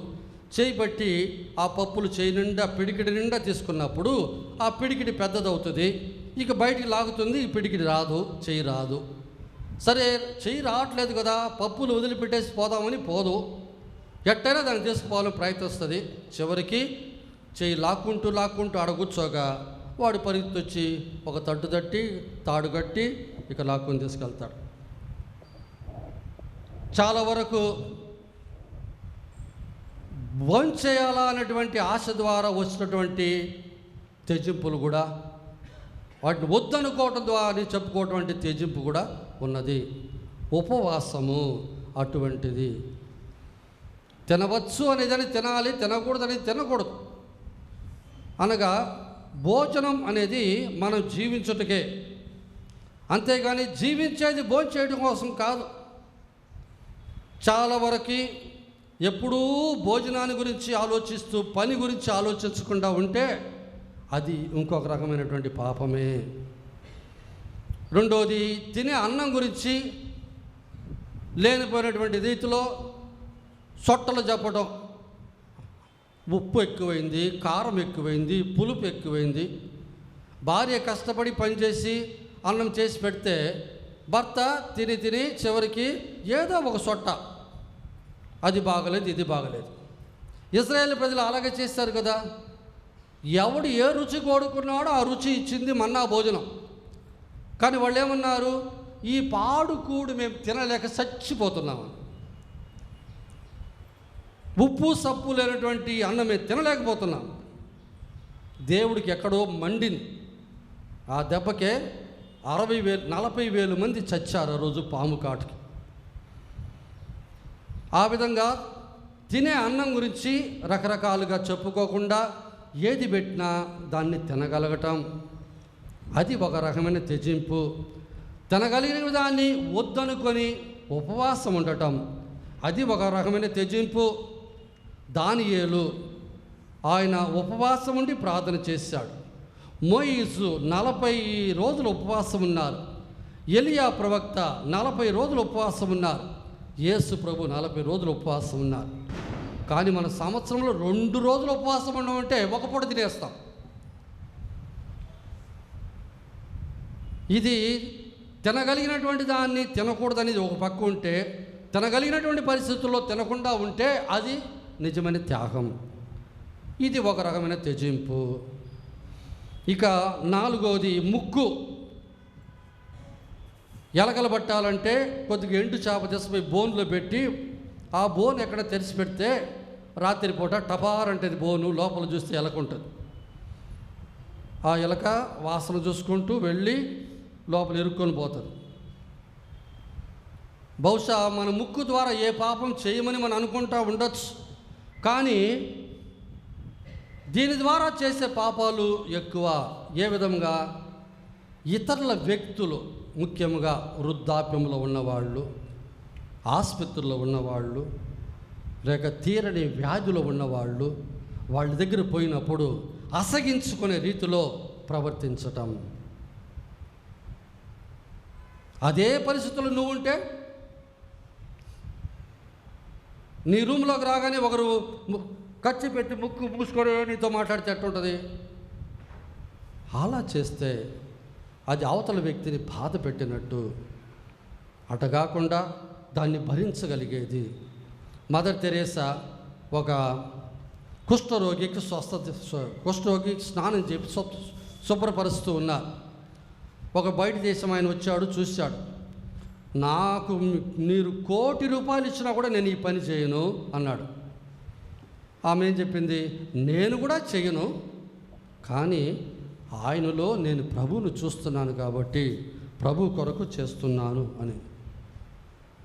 మన ఇంట్లోనే ముసలి వాళ్ళు శుభ్రత లేకుండా పోయి కొద్దిగా వాసనగా ఉన్న పరిస్థితి ఉంటే వారిని అసగించుకోవటం, రోగంలో ఉన్నటువంటి వారి పట్ల కొద్ది కూడా సోదర ప్రేమ లేకుండా ప్రవర్తించటం, అలా చేస్తే అది పాపం అవుతుంది. సియన్నాపురి కత్రీనమ్మ, ఆమె 25వ బిడ్డ తల్లిదండ్రులకి దాదాపు 15 మంది చచ్చిపోయారు.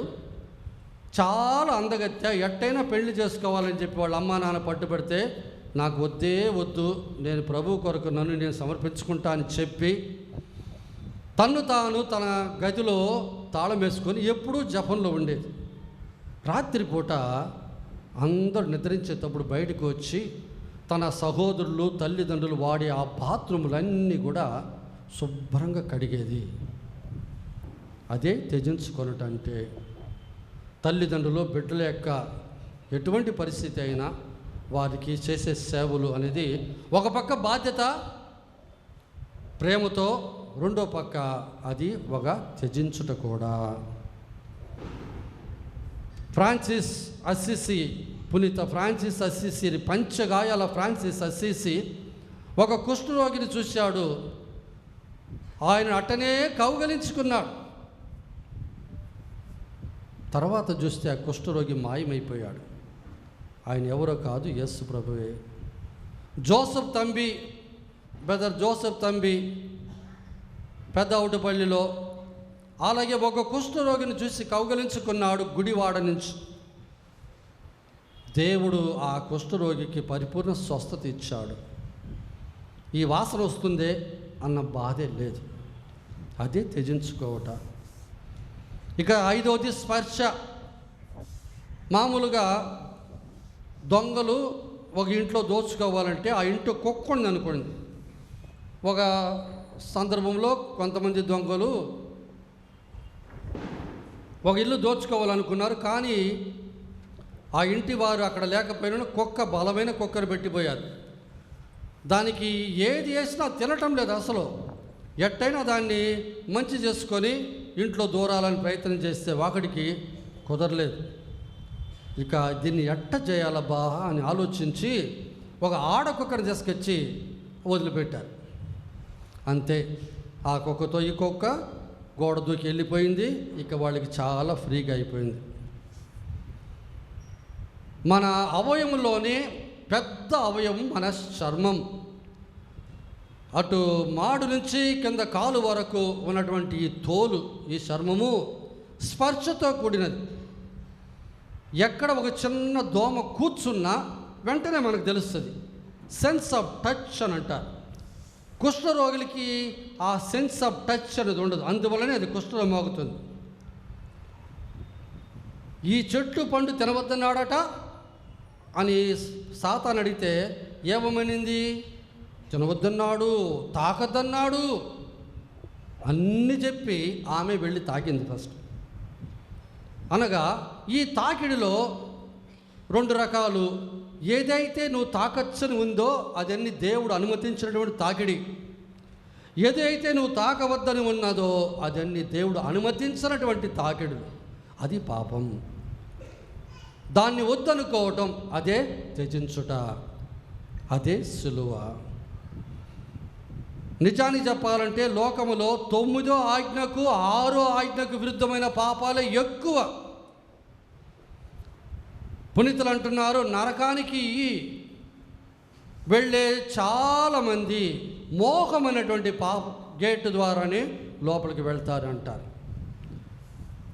మోగ పాపం చేయక ఉందువు కాక, మోగ తలంపులు తలంపక ఉందువు కాక.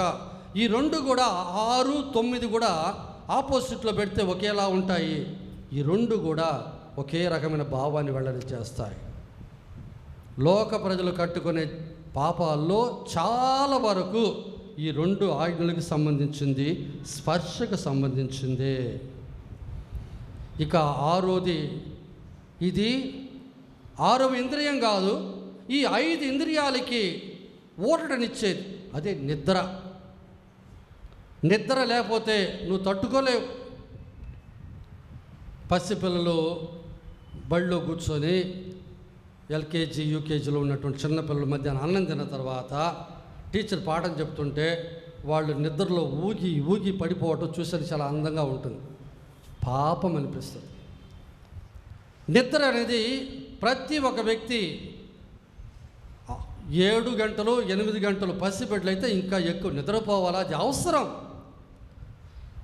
8 గంటల సేపు పని చేస్తే 8 గంటల సేపు నువ్వు నిద్రపోతే ఇంకొక 8 గంటల సేపు మనం ఏం చేస్తున్నాం అంటే ఆ 8 గంటల నిద్ర కాకుండా ఇంకా ఎక్కువ నిద్రపోతే ఆ నిద్రను వద్దనుకోవటమే త్యజించుట. తద్వారా కలిగేదే సిలువ. తన్ను తాను త్యజించుకొని అని చెప్పినప్పుడు ఆ త్యజింపు ద్వారా బాధ కలుగుతుంది. అది ఒక రకంలో మనం అనుభవించాలా అనేది అనుభవించకుండా పోయే ఒక పరిస్థితి. తద్వారా మనలో కలిగే ఆ వేదన, ఆ వధ, ఆ బాధ, అదే సిలువ. అందుకే ప్రభు అన్నారు, నన్ను అనుసరింపగోరువాడు తన్ను తాను త్యజించుకొని తన సిలువను ఎత్తుకొని నన్ను అనుసరించాలన్నారు. ప్రభు తన 3 శిష్యులతో ఏమన్నారు? ఆత్మ ఆసక్తి కలిగి ఉన్నను, దేహము దుర్బలముగా ఉన్నది. నాతో పాటు 1 గంట సేపు మేలుకొని ప్రార్థన చేయకపోతురా? రాత్రంతా ప్రార్థన చేసావు ఉన్నవారు ఉన్నారు. తక్కువ నిద్రపోయి నిద్రలో కూడా ప్రార్థన చేసేవారు ఉన్నారు. అదే త్యజించుట అంటే. యేసుక్రీస్తులో ప్రియమైన సోదరి సోదరులారా, ఈరోజు ప్రభు మనకిచ్చే సందేశం అదే. తమ్ము తాము త్యజించుకొని ఆ త్యజింపు ద్వారా కలిగే ఆ వేదన, ఆ బాధ, అదే సిలువ. దాన్ని ఎత్తుకొని నన్ను అనుసరింపవలను అని ప్రభు కోరుకుంటున్నాడు. అటువంటి ఒక గొప్ప మనసు మనకి ఇవ్వమని వేడుకుందాం. ఆమేన్. పరలోకమును భూలోకమును సృష్టించిన సర్వశక్తి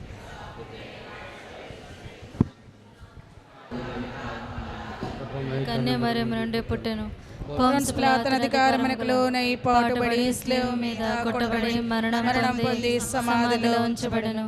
పాతాళమునకు దిగి మూడవ నాడు చనిపోయిన వారిలో నుండి లేచెను. పరలోకమునకెక్కి సర్వశక్తి గల పితైన సర్వేశ్వరుని కుడి ప్రక్కన కూర్చుని ఉన్నారు. అక్కడ నుండి జీవించే వారులను చనిపోయిన వారులను తీర్పు చేయుటకు వచ్చును. పవిత్ర ఆత్మను విశ్వసించున్నాను. పరిశుద్ధ కథోలిక సభను పునీతుల సంబంధ ప్రయోజనమును విశ్వసించున్నాను. పాపముల మన్నింపును విశ్వసించున్నాను. శరీరం యొక్క ఉత్థానమును విశ్వసించున్నాను. నిత్య జీవమును విశ్వసించున్నాను. స్వామి ఆమేన్. ప్రియ సహోదరి సహోదరులారా, ఈ విశ్రాంతి దినమున ప్రభుని బలిపీఠము సమీపించిన మనలను, మన సంఘమును, మన శ్రీసభను విశ్వాసములో స్థిరపరచమని, దైవ రాజ్యము వెదకు బిడ్డలుగా తీర్చిదిద్దమని విశ్వాసముతో మనసారా ప్రార్థించుకుందాం. ఓ జీవాధిపతి, సర్వ జగత్తును విశ్వాసపు బాటలో నడిపించుచున్న మా పరిశుద్ధ ఫ్రాన్సిస్ పాపు గారిని, మా ప్రకాశం పీఠాధిపతులను, తదితర పీఠాధిపతులను, మా విచారణ గురువును, సహాయక గురువును, తదితర గురువులను, మఠవాసులను, దైవ రాజ్యమును పటిష్టపరచు యాజకులుగా దీవించండి. వీరంతా వివిధ ప్రేషిత కార్యాల ద్వారా తమకు అప్పగింపబడిన మందను మీ చెంతకు నడుపుటకు కావలసిన ఆధ్యాత్మిక శక్తిని, ఆత్మవిశ్వాసమును నిండుగా దయచేయమని అందరూ ఓ ప్రభువా మా ప్రార్థన ఆలకించండి. ఓ ప్రభువా మా ప్రార్థన ఆలకించండి. ఓ కరుణాకర, సువార్త ప్రకటనలో ఎన్నో హింసలకు గురి అయి అవమానముల పాలై ఎన్నో శరీర శ్రమలు పొందిన సువార్త బోధకులందరినీ మీ పాద సన్నిధిని సమర్పించి ప్రార్థిస్తున్నాము. వారి బాధలను బట్టి, వారు చేయుచున్న త్యాగమును బట్టి వారిని, వారి క్రైస్తవ సంఘములను మీ శాంతి సమాధానాలతో, ఆత్మ సంతృప్తితో, నిండు కొలమానముతో దీవించమని అందరి ఓ ప్రభువా మా ప్రార్థన ఆలకించండి. ఓ ప్రభువా మా ప్రార్థన ఆలకించండి. ఓ సదయ హృదయ, సకల సృష్టిని విమోచింప పరము నుండి దిగివచ్చిన క్రీస్తువు మీరేనని మేము త్రికరణ శుద్ధిగా విశ్వసించి మేము నిండు మనసుతో, నిండు హృదయముతో ఆరాధించ మాకందరికీ విశ్వాస వరము దయచేయము. మాలోని అహాన్ని త్యజించి మా అనుదిన సిలువను మోసుకుని మేము సదా అనుసరించు దృఢ చిత్తమును, ఆత్మ బలమును మాకు సమృద్ధిగా ఒసగమని అందరూ ఓ ప్రభువా మా ప్రార్థన ఆలకించండి. ఓ ప్రభువా మా ప్రార్థన ఆలకించండి. ఓ పరమ వైద్యుడా, వ్యాధి బాధలతో, నిరాశ నిస్పృహలతో, ప్రేమరహిత్వముతో, ఒంటరితనముతో బాధపడుచున్న బిడ్డలందరికీ మీ అమృత హస్తము చాచి మనోధైర్యము, మంచి ఆరోగ్యం ప్రసాదించి వారిని ఆధ్యాత్మిక బలముతో, మానసిక పట్టుత్వంతో నింపి మీ ప్రేమలో, మీ శాంతిలో ఎదిగి సంతోషంగా జీవించు భాగ్యంను దయచేయమని ఓ ప్రభువా మా ప్రార్థన ఆలకించండి. ఓ ప్రభువా మా ప్రార్థన ఆలకించండి. కొంతసేపు మౌనముగా మన సొంత మనవుల కొరకు ప్రార్థించుకుందాం. మన మనవులని కూడా మరి తల్లి కరముల ద్వారా ప్రభుకు సమర్పించుకుందాం. దేవర ప్రసాదం చేత నిండిన మరియమ్మ వందనము. ఏలిన వారు మీతో ఉన్నారు, స్త్రీలలో ఆశీర్వదింపబడిన వారు మీరే. మీ గర్భఫలముగు యేసు ఆశీర్వదింపబడిన వారగునే. పరిశుద్ధ మరియమ్మ సర్వేశ్వరుని యొక్క మాత, పాపాత్ములమైనడు మా కొరకు ఇప్పుడును మా మరణ సమయమందును ప్రార్థించండి. ఆమేన్. ప్రార్థించుదము. ఓ సర్వశక్తి గల నిత్య సర్వేశ్వర, మీ ప్రేమ కరుణను నమ్ముకొని మీ చెంత చేరిన మమ్మలను మీ ప్రియ బిడ్డలుగా స్వీకరించి మీ హేరాళమైన ఆశీస్సులు, దీవెనలు మాకు అందజేయండి. మీ నిమిత్తము, మీ స్వార్థ నిమిత్తము మా ప్రాణములు దారబోయే ధైర్య సాహసములు కూడా మాకు అనుగ్రహించండి. మా ప్రభువైన క్రీస్తు ద్వారా మనం చేయుచున్నాము.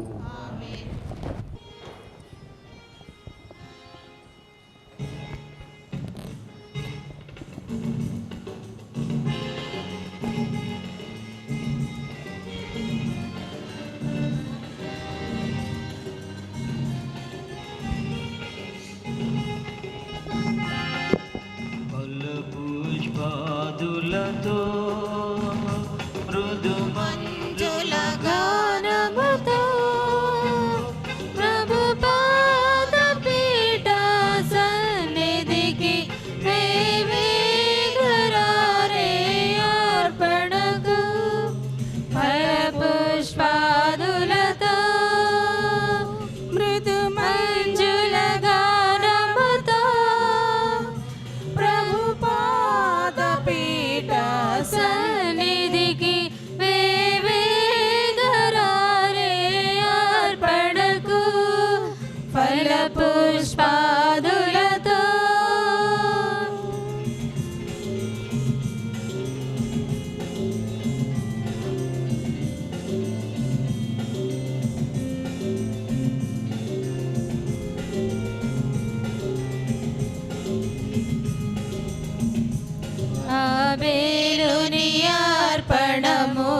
వ్యాధులతో. సహోదరి సహోదరుల, నేను మీరు నడిపించిన ఈ బలి సర్వశక్తి గల పితైన సర్వేశ్వరుడికి ప్రీతికరమట్ల ప్రార్థన చేయండి. జనముల కొరకును ఈ కర్మల ద్వారా ఈ బలిని స్వీకరింతురుగాక. ప్రార్థించుదము. ఓ ప్రభు, ఆ కృప చూపి మా ప్రార్థన ఆలకించండి. ఈ మీ దాసుల అర్పణను మీ కనికర హృదయముతో స్వీకరించండి. మీ మహిమ కొరకు ప్రతి ఒక్కరు అర్పించి ఈ బలి అందరి రక్షణకు తోడ్పడునుగాక. మా ప్రభువైన క్రీస్తు ద్వారా ఈ మనవి చేయుచున్నాము. ఆమేన్. ప్రభు మీతో ఉందరుగాక. మీ ఆత్మతోనూ ఉందురుగాక. మనస్సును ఉన్నతముకు తిప్పండి. ప్రభు వైపు త్రిప్పి మన ఉన్నాము. దేవుడైన ప్రభువుల కృతజ్ఞత తెలుపుదాము. కృతజ్ఞత తెలుపుట యుక్తము న్యాయము. ప్రభు అయిన దేవ, పావన పిత, సర్వశక్తి నిత్య సర్వేశ్వర, మేము ఎల్లప్పుడూ నేర్చోడు మీ కృతజ్ఞత వందనములు మా ప్రభు అయిన క్రీస్తు ద్వారా చెల్లించిన యుక్తము న్యాయము ధర్మము రక్షణదాయకం మధ్య మానవునికి సహాయము చేటు కొరకు మీరు దైవత్వముతో మా మధ్యకు వచ్చితిరి. దానిని మేము ప్రత్యక్షముగా చూడగలుగుచున్నాము. ఇది అపారమైన మీ ఘనతకు గుర్తు. అంతేగాక మా పతనమునకు కారణమైన మర్త్య రూపమును మాకు పరిష్కారముగా నుండి చిత్తగించుదిరి. ఈ విధముగా మా పతన హేతువైన మానవ రూపమునే మా రక్షణ సాధనముగా రూపొందించి మా ప్రభువైన క్రీస్తు ద్వారా మాకు రక్షణ చేకూర్చుదిరి. మనిషిని తిరిగి మీతో సఖ్యపరచుకొంటిరి. వాడి ద్వారా నిరంతరము మీ సమక్షంలో ఆనందించుతున్న దూతల బృందము మీ వైభవమును ఆరాధించున్నది. వారితో మా స్వరములు ఏకము చేయ అనుగ్రహించమని మేము వేడుకొనుట ఎట్లనగా,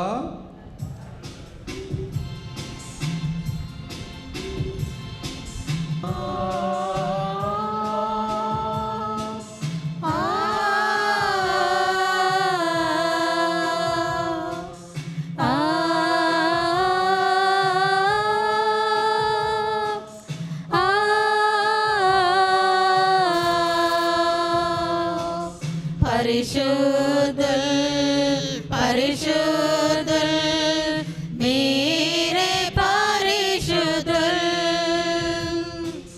పరిశుద్ధుల్ పరిశుద్ధుల్ మీరే పరిశుద్ధుల్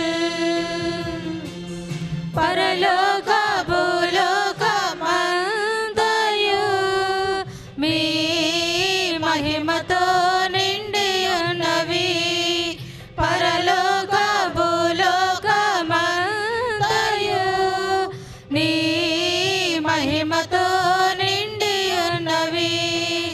మహోన్నతమున హోసానా హోసానా మహోన్నతమున హోసానా హోసానా మహోన్నతమున హోసానా హోసానా మహోన్నతమున హోసానా హోసానా పరిశుద్ధుల్ పరిశుద్ధుల్ మీరే పరిశుద్ధుల్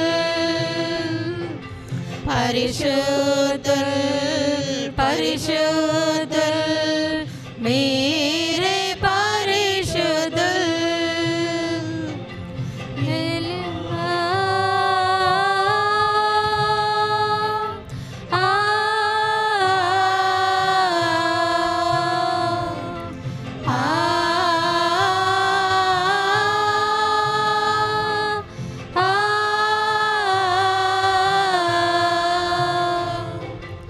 ఏలిన వారి నామమున వజడి వారు ధన్యులు. ఏలిన వారి నామమున వజడి వారు ధన్యులు.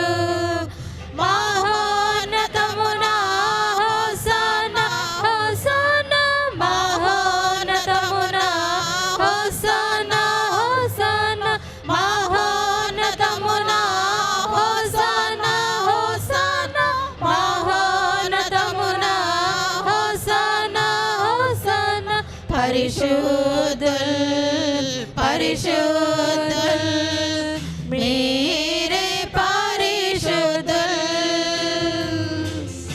పరిశుద్ధుల్ పరిశుద్ధుల్ మీరే పరిశుద్ధుల్.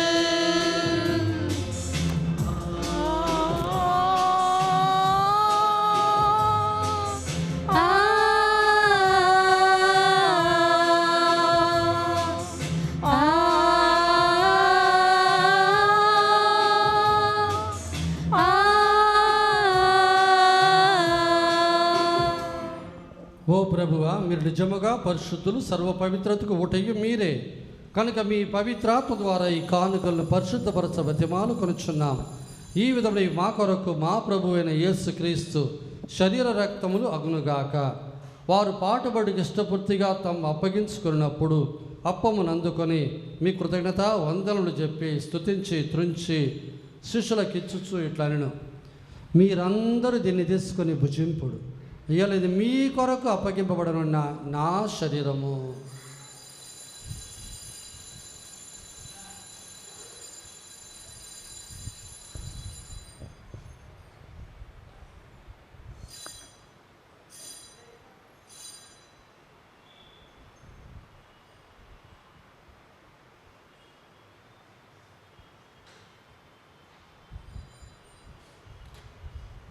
ఆ విధమైన భోజనానంతరం పాత్రను అందుకొని మరలా కృతజ్ఞత వందనలు చెప్పి స్తుతించి శిష్యులకిచ్చుచు ఇట్లనెను, మీరందరూ దీన్ని తీసుకొని దీని నుండి పానం చేయుడు, ఇవాళ ఇది నూతన నిత్య నిబంధన యొక్క నా రక్తపు పాత్రం, ఇది మీ కొరకును అనేకుల కొరకును పాప పరిహారార్థమే ధార వేయబడును, దీన్ని నా జ్ఞాపకార్థం చేయుడు.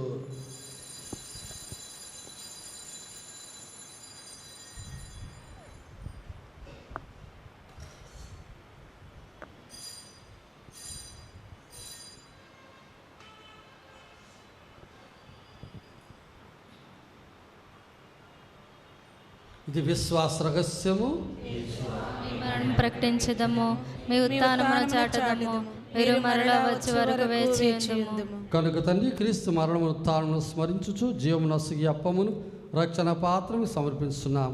మీ సముఖం నిలిచి మీకు పరిచర్య చేయుటకు మమ్మ పాత్రలుగా చేసేందుకు మీకు వందనము తెలుపుచున్నాం.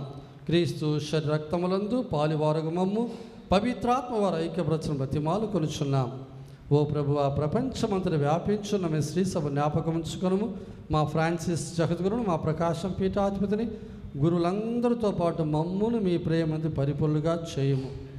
ఉత్థానము నమ్మికతో చనిపోయిన మా సహోదరి సహోదరులు, మీ కనికరముందు చనిపోయిన వారందరూ జ్ఞాపకం ఉంచుకొను, వారిని మీ దివ్య ప్రకాశంలోనికి చేర్చుకొను. మా అందరిపై దయ చూపి దేవుని కణితులకు మరియ మాతతోను, పుడత జోజప్ప గారితోను, పుడత అపోస్తులతోను, పుడత చిన్న తెరేసమ్మ గారితోను, ఆది నుండి మీకు సేవ చేసినప్పుడు నా అందరితోనూ మాకు నిత్య జముల భాగం దయచేయండి. అప్పుడు వారితో కలిసి మేము మీ కుమారుడు యేసు క్రీస్తు ద్వారా స్తుతించి మహిమపరచుదాము. వారి ద్వారా, వారితో, వారి యందు సర్వశక్తుల పితైన సర్వేశ్వర పవిత్రాత్మతో ఏకమై ఉండి మీకు యుగ యుగములు గౌరవ మహిమలు కలుగునుగాక. ఆమేన్. మన రక్షకుడు ఇచ్చిన పరమోపదేశం అనుసరించి ప్రార్థింప సాగస్యంతము. పరలోకమందుండు మా యొక్క తండ్రి, మీ నామం పూజింపబడునుగాక, మీ రాజ్యం వచ్చునుగాక, మీ చిత్తము పరలోకమందు నెరవేరినట్లు భూలోకమందు నెరవేరునుగాక. నానాటికి కావలసిన మా అన్నము మాకు నేటికి ఇవ్వండి. మా యొద్ద అప్పుబడిన వారిని మేము మన్నించినట్లు మా అప్పులను మీరు మన్నించండి. మమ్మ శోధన యందు ప్రవేశింపనివ్వక కీడులలో నుండి మమ్మ రక్షించండి. ప్రభువా, అన్ని కీడుల నుండి మమ్మ రక్షించము. మా ఈ రోజులో మాకు శాంతిని ప్రసాదింపము. మీ దానుగ్రహం వలన పాపం నుండి విముక్తులు చేసి అన్ని కలతలను సర్వదా కాపాడుము. మేము మోక్షానందమును మా రక్షకుడైన యేసు క్రీస్తు ఆగమను నిరీక్షించుచుందుము. ఏలైనా నిరంతరము మీదే రాజ్యము, మీదే అధికారము, మీదే మహిమ. శాంతిని మీకు అనుగ్రహించుచున్నాను, నా శాంతిని మీకు ఇచ్చుచున్నాను అని మీ అపోస్తులతో వచించిన ప్రభువైన యేసువా, మా పాపం లెక్కింపక మీ శ్రీ సభ విశ్వాసం వీక్షించుము. మీ చిత్త ప్రకారం మీ సభకు శాంతి రేఖతో అనుగ్రహింపు. యుగ యుగములు జీవించుచు పరిపాలించు ప్రభువా. ఆమేన్. ప్రభు శాంతి ఎల్లప్పుడూ మీతో ఉండునుగాక. మీ ఆత్మతోనూ ఉండునుగాక. ఒకరికి ఒకరు క్రీస్తు సమాధానం తెలుపుకుంది. మీ అందరికీ సమాధానం.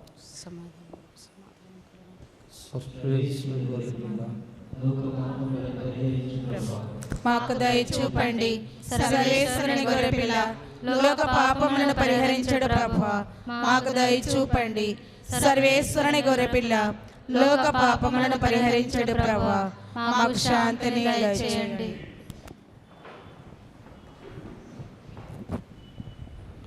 ఇదిగో సర్వేశ్వరుని గొర్రెపిల్ల, ఇదిగో లోకం యొక్క పాపములు పరిహరించుడు వారు యేసు ప్రభు. ఈ ప్రభు విందునకు పిలువబడిన మనమందరము ధన్యులము.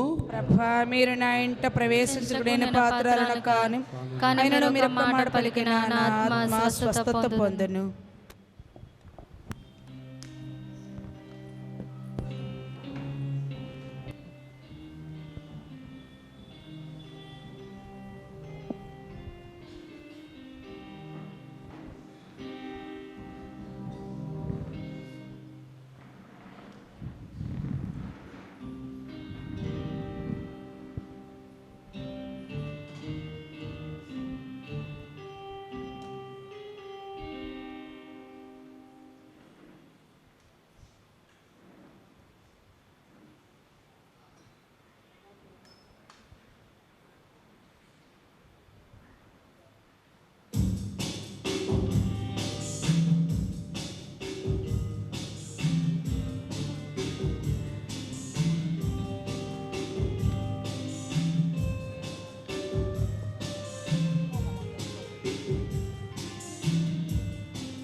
సగు ఆహారమా దైవసుతుని బలిదానమా దివ్య సప్రసాదమా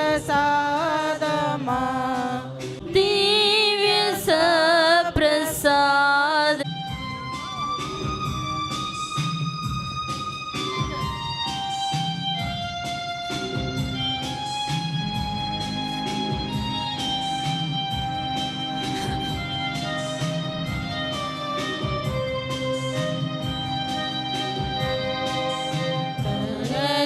దివ్య శరీరము పాత్రముగా రక్తమున్ తనదు దివ్య శరీరమున్ రక్తము కఠిన శిలువ మ్రాణిపై మనకై ప్రేమ ప్రభువుండు, మనకై ప్రేమ ప్రభువుండు. వసగేను అత్యంత కరుణతో, వసగేను అత్యంత కరుణతో జీవమొసగు ఆహారమా దైవసుతుని బలిదానమా దివ్య సప్రసాదమా జీవమొసగు ఆహారమా.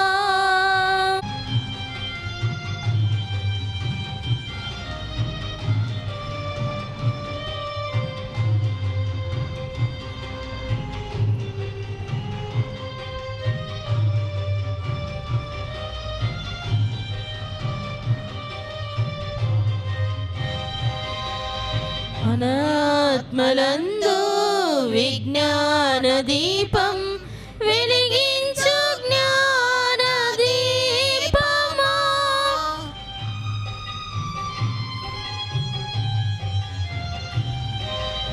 అనాత్మలందు విజ్ఞాన దీపం వెలిగించు జ్ఞాన దీపమా పాప భారమునాలసిన మనసుల దివ్య వృక్షమా సేదాతిచు దివ్య వృక్షమా జీవము జీవసుతుని బలిదానమా దివ్య సప్రసాదమా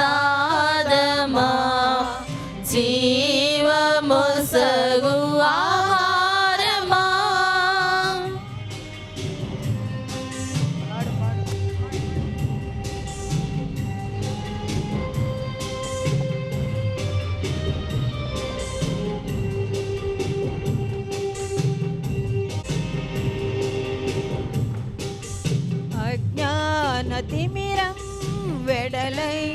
ద్రోలి ప్రభుని వెలుగు నీచు ప్రకాశమా.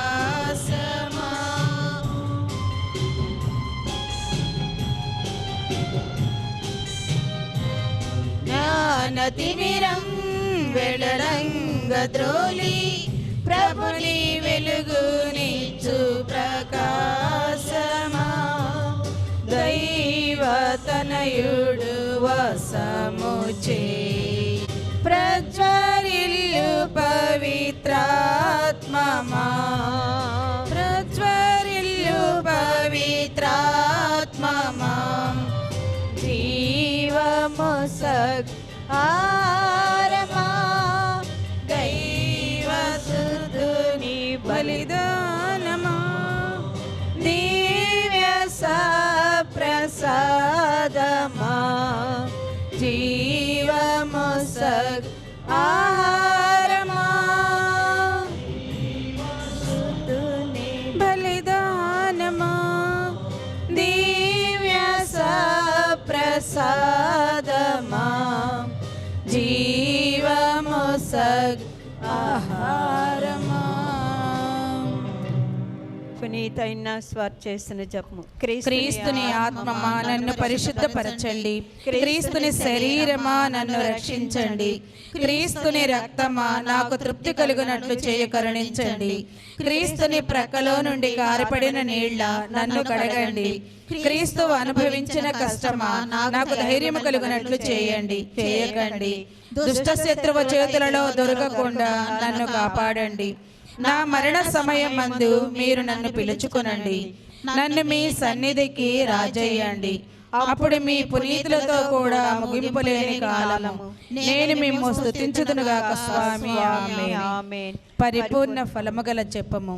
మహామధురముతో నిండిన మంచి చేసువా, దాసురాలనైన నేను దేవుని వారి సముఖములో మోకాళ్ళ మీద నిలచి సాష్టాంగపడి నా చేతులను నా కాళ్లను తొలచినారు, నా ఎముకలన్నీ ఎంచినారు అని దేవుని వారి పేరట పూర్వకాలమందు దావీదు దీర్ఘదర్శి వచించిన దానిని నేను జ్ఞాపకపరచుకొని దేవరి వారి యొక్క 5 గాయములను మికిలి భక్తి పట్టుదలతోనూ దుఃఖముతోనూ నా అంతరంగమందు విచారించి తలంపు చే ధ్యానించడు ఈ సమయమందు దృఢమైన విశ్వాసము, నమ్మిక, దైవ ప్రేమ ఎనడు సుకృత పుణ్యములను నా పాపముల మీద నిజమైన మనస్తాపమును వారిని దిద్దుకున మిక్కిలి దృఢమైన ప్రతిజ్ఞను నా హృదయమందు ముద్రించవలనని నా మంచి చేసువా దేవర వారిని నా ఆత్మ యొక్క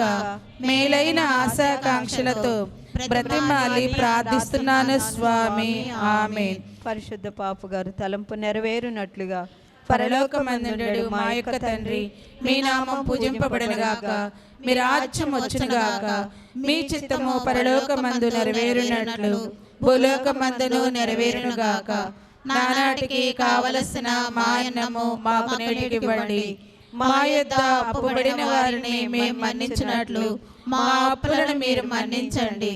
మమ్ము శోధన యందు ప్రవేశింపనివ్వక కీడులలో నుండి మమ్మల్ని రక్షించండి. ఆమేన్. ఆశీర్వదింపబడిన వారు మీరే, మీ గర్భఫలముగు యేసు ఆశీర్వదింపబడిన వారగుని. పరిశుద్ధ మరియమ్మ సర్వేశ్వరుని యొక్క మాత, పాపాత్మలమైనడు మా కొరకు ఇప్పుడును మా మరణ సమయమందును ప్రార్థించండి. ఆమేన్. పిత పుత్ర పవిత్రాత్మకు మహిమ కలుగును గాక. ఆదిలో కలుగునట్లు ఇప్పుడును మరెప్పుడును సదాకాలం మీకే స్తోత్రములు కలుగునుగాక. యేసుక్రీస్తులో ప్రేమైన సోదరి సోదరులారా, ఈ మధ్యలో విజయవాడలో వచ్చినటువంటి వెళ్ళ విషయం అందరికీ తెలుసు. చాలామంది, దాదాపు 10 లక్షల మంది అక్కడ రకరకాలైన ఇబ్బందులకు గురి అయ్యారు. అందుకోసం మన మేత్రాసాలన్నీ కలిపి మన వంతు మన సహాయం అందజేయమని మన ఆంధ్రప్రదేశ్ మరియు తెలంగాణ పీఠాధిపతులు అందరూ కోరుకుంటున్నారు. అలాగే మన బిషప్ గారు కూడా అడుగుతున్నారు. కాబట్టి మన విచారణ తరపున మన సహాయం వారికి అందజేయాలని మనవి చేస్తున్నారు. అంటే ఈ నెలలోనే, అంటే ఈ నెల వచ్చే నెల కలిపి 2-3 సార్లు చేయాల్సి వస్తుంది అని మీరు బాధపడద్దు. ఇప్పుడు ఈ విజయవాడకి, తర్వాత గుడి పండగకి, తర్వాత వ్యాధ వ్యాపక ఆదివారానికి అని 3 సార్లు వస్తుంది. తిట్టుకోకుండా దయచేసి మీరు ఈ యొక్క సహాయం మీకు తోచినంత ప్రతి కుటుంబం కూడా మీరు కానుకగా ఇవ్వాలని మనం చేస్తున్నాం. మన విచారణ తరపున వచ్చే డబ్బంతా కూడా మన మేత్రాసానికి పంపుతాం. మేత్రాస్ నుంచి కలిపి మొత్తం కూడా దాన్ని విజయవాడ మేత్రాసానికి పంపుతారు. మరీదళ సభ్యులు సంఖ్యలో చాలామంది ఉన్నా ప్రార్థనకు వచ్చేవారు చాలా తక్కువ మంది. కొంతమంది ప్రార్థనకు రాకపోయినా గుడి శుభ్రం చేయడానికి వచ్చి తమ సేవలు అందించేవాళ్ళు మరి కొంతమంది. మరి ప్రార్థనకు గుడి పనులకు వచ్చేవాళ్ళు కొంతమంది అయితే, మూడో రకం అటు గుడికి రాకుండా, అంటే ప్రార్థనకు రాకుండా, గుడి పనులకు రాకుండా వాళ్ళు అంత సహాయాన్ని ఏదో కానుకల రూపంలో ఇచ్చేవాళ్ళు కొంతమంది. ఇలా 3 తెగలు దాంట్లో ఉన్నట్టుగా నాకు అనిపిస్తుంది. ఈ 3 తెగలు ఉన్నటువంటి వాళ్ళందరూ కూడా ఈరోజు 4:30 గంటకి గుడికి రావాలి. కొన్ని విషయాలు మీకు మీ సంఘ పెద్దలు తెలియజేస్తారు. అంటే నెల్లూరు నుంచి వాళ్ళు చెప్పి పంపించున్నారు. దీంట్లో అందరూ పాల్గొనాలా, కాబట్టి అందరూ కూడా మీరు దయచేసి ఇక్కడ రండి 4:30 గంటకి. మన గుడి పండుగకు ఏలూరు పీఠాధిపతులు కూడా వస్తున్నారు. అటు మన బిషపు మరి ఏలూరు బిషప్ ఇద్దరు కూడా ఆ రోజు పూజకు వస్తారు. మన గుడి పండగ సందర్భం గురించినటువంటి అన్ని వివరాలు కూడా కరపత్రము మన గుడి వెనక పెట్టి ఉన్నాం. మీరు ప్రతి కుటుంబానికి ఒకటి దయతో చేసుకోమని మనవి చేస్తున్నాం. దాంట్లో చివరి భాగం మాత్రం ఈ అనౌన్స్మెంట్స్ అయిన తర్వాత మన పీటర్ జాన్ చదువుతారు. 21వ తారీఖు అనగా శనివారం సాయంత్రం 6 గంటలకి చిన్న తెరేసమ్మ గారి యొక్క జెండా ఆవిష్కరణ జరుగుతుంది. ఈ నవదిన రోజుల్లో అటు దివ్య సర్ప్రసాద ఆశీర్వాదం కానీ ఆరాధన కానీ ఉండదు. కానీ 6 గంటలకి జపదండతో ప్రారంభించి వెంటనే దివ్యబలి పూజ మనం పెట్టుకుంటాం. కానీ 21వ తారీఖు 6 గంటలకి జపదండ ప్రారంభించిన తర్వాత దివ్యబలి పూజకు ముందు వెనక నుంచి చిన్న తెరేసమ్మ గారి యొక్క పతాకము మనము ప్రదక్షిణలో స్వామితో పాటు తీసుకొని వచ్చి పీఠానికి దాన్ని గుచ్చి పూజ అయిన తర్వాత మరి ఆ యొక్క పతాకాన్ని గుడి చుట్టూ తిప్పి అటు తర్వాత మనం దాన్ని ఎగరవేస్తాం.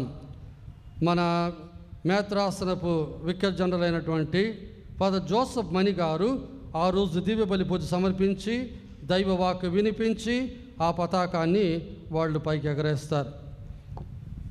అలా పతాకాన్ని చుట్టూ తెచ్చేటప్పుడు మన కోయర్ మెంబర్లు అందరూ కూడా చిన్న తెరేసమ్మ గారి యొక్క ప్రార్థనలు వాళ్ళు పాడుతూ ఉంటారు.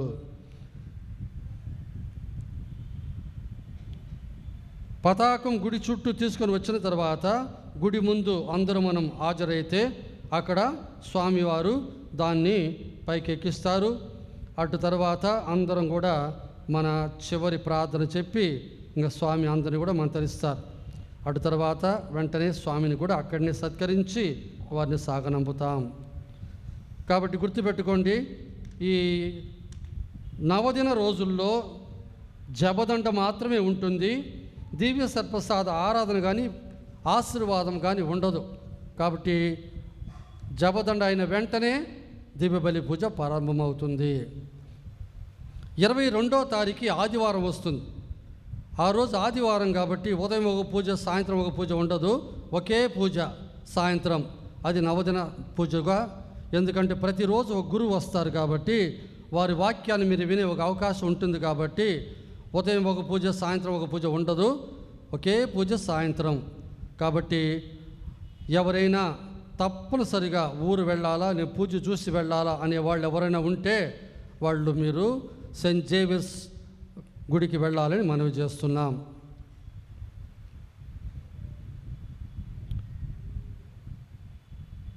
ప్రతి ఒక్క నవదిన రోజుకి కొంత ప్రాంతాలు పేరు రాసి ఆ కుటుంబస్తులందరూ అక్కడ ఆ రోజు రావాలని మనవి చేస్తున్నాం. కానీ ఆదివారం మాత్రం అది ఏ ప్రాంతమైనా సరే అందరూ కూడా ఆ రోజు పూజలో పాల్పంచుకోవాలి. సాయంత్రం మాత్రమే దివ్యబలి పూజ. ఈ పండగకు వ్యక్తిగత బాధ్యతలు కొన్ని మీకు వచ్చే ఆదివారం తెలియజేస్తాం. ఈ పండుగకు సంబంధించినటువంటి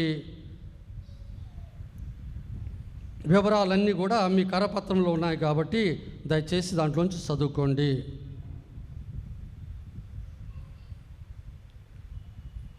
మీరు మీ సంఘ పెద్దలకు ఇస్తున్నటువంటి డబ్బు కాకుండా వ్యక్తిగతంగా మీరు మీ కానుకగా ఏదైనా ఇవ్వాలనుకుంటే అటు దశం భాగం కావచ్చు, పండుగ కావచ్చు, మీరు నేరుగా మీ పేరు రాసి స్వామికే ఇవ్వచ్చు. ప్రతి కుటుంబం కూడా 1000 రూపాయలు ఇవ్వాలి. అందులో గవర్నమెంట్ పనిచేసే వాళ్ళందరూ కూడా 5000 రూపాయలు ఇవ్వాలి. దీంట్లో అటు లైట్లకని, కుర్చీలకని, షమయానాలకని, మరి ఫ్యాన్లకని, ఫ్లెక్సీలకని, పూలకని, సౌండ్ సిస్టమ్ అని వేరు అవసరాలు ఉన్నాయి. మా కుటుంబం తర్వాత ఏదో ఒక బాధ్యత మేము స్వీకరించి దీని యొక్క డబ్బు మేము కట్టుకుంటాం అని ముందుకొస్తే ఆ డబ్బు నాకు ఇవ్వాల్సిన అవసరం లేదు. మీరే దాన్ని ఏర్పాటు చేసి డైరెక్ట్గా మీరు మీ యొక్క కానుకగా దాన్ని సమర్పించుకోవచ్చు. బియ్యం మూటలు ఇచ్చేవాళ్ళు ఎవరైనా ఉంటే, నేను ఇక్కడ ఉన్నా లేకపోయినా ఇచ్చేవాళ్ళు మీ పేరు రాసి ఆడ చెప్పేసి ఇచ్చేసిపోతే ఈ ఫుడ్ కమిటీ వాళ్ళకి ఆ బియ్యం మూటలు అందజేస్తాం. ఫుడ్ కమిటీ అని 2-3 కాకుండా సంఘ పెద్దలందరూ కూడా ఫుడ్ కమిటీ మెంబర్లుగానే ఉండాలి. అందరూ కలిసి ఈ పని చేయాలి. 3-2 కాదు, 2-3 వెళ్ళి ఒక్కొక్కరి దగ్గర వాళ్ళు విరాళాలు తేవచ్చు, కానీ బాధ్యత మాత్రం అందరిది. గుడి పండగకు కొంతమంది మన ఆడపిల్లలు డ్యాన్స్ చేయాలి పూజలో. అందుకాక మన గుడి అమ్మగారు కొంతమందిని పిలిస్తే మీరు దయచేసి మీ పిల్లలను పంపాల్సిందిగా మనం చేస్తున్నాం. గుడి పండుగ రోజు సాయంత్రం వరకు వండుకోకుండా ముందుగానే ఆ ప్రాక్టీసులు ముగిచేస్తే వాళ్ళు వేరే పనులు చూసుకోవడానికి ఉంటుంది. కాబట్టి పండుగ రోజు ముందే మీ ప్రాక్టీసులు పెట్టుకుంటే అమ్మగారికి డెకరేషన్ అంతా చేయాల్సి వస్తుంది. అందువల్ల ముందుగానే వాళ్ళు పిలిచినప్పుడే మీరు వెళ్ళాలని మనవి చేస్తున్నాం. ఎవరైతే గుడి పండుగకు భద్రని అభ్యంగం పొందబోతున్నారో వాళ్ళ పేర్లను మాకు ఇచ్చి ఉన్నారు. ఇప్పటికి 1 క్లాస్ తీసుకొని ఉన్నాం. ఈరోజు 2వ క్లాసు, అటు తర్వాత ఇంకొక క్లాస్ మధ్యలో ఉంటుంది. కాబట్టి పూజ అయిన తర్వాత ఈ భద్రని అభ్యంగం తీసుకుపోయే వాళ్ళందరూ కూడా పోయిన ఆదివారం ముందు ఆదివారం ఇక్కడ కూర్చున్న వాళ్ళందరూ కూడా పూజ అయిన తర్వాత అందరూ ఇక్కడ కూర్చోండి. నేను వెంటనే క్లాస్ మొదలు పెడతాను.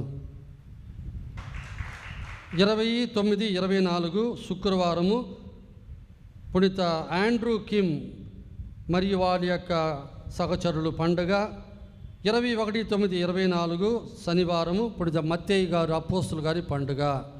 ఇప్పుడు మన గుడి పండుగ కరపత్రములో ఆ రోజులు మాత్రమే 21వ తేదీ నుంచి 1వ తేదీ వరకు ఎవరు మరి ఆ రోజు యొక్క అంశము, ధ్యానాంశము మరియు ఎవరెవరైతే ఏ ప్రాంతీయులు దాన్ని కొనియాడాలో అది ఇప్పుడు చదువుతారు. తెరసమ్మ గారి నవదిన ప్రార్థన కార్యక్రమములు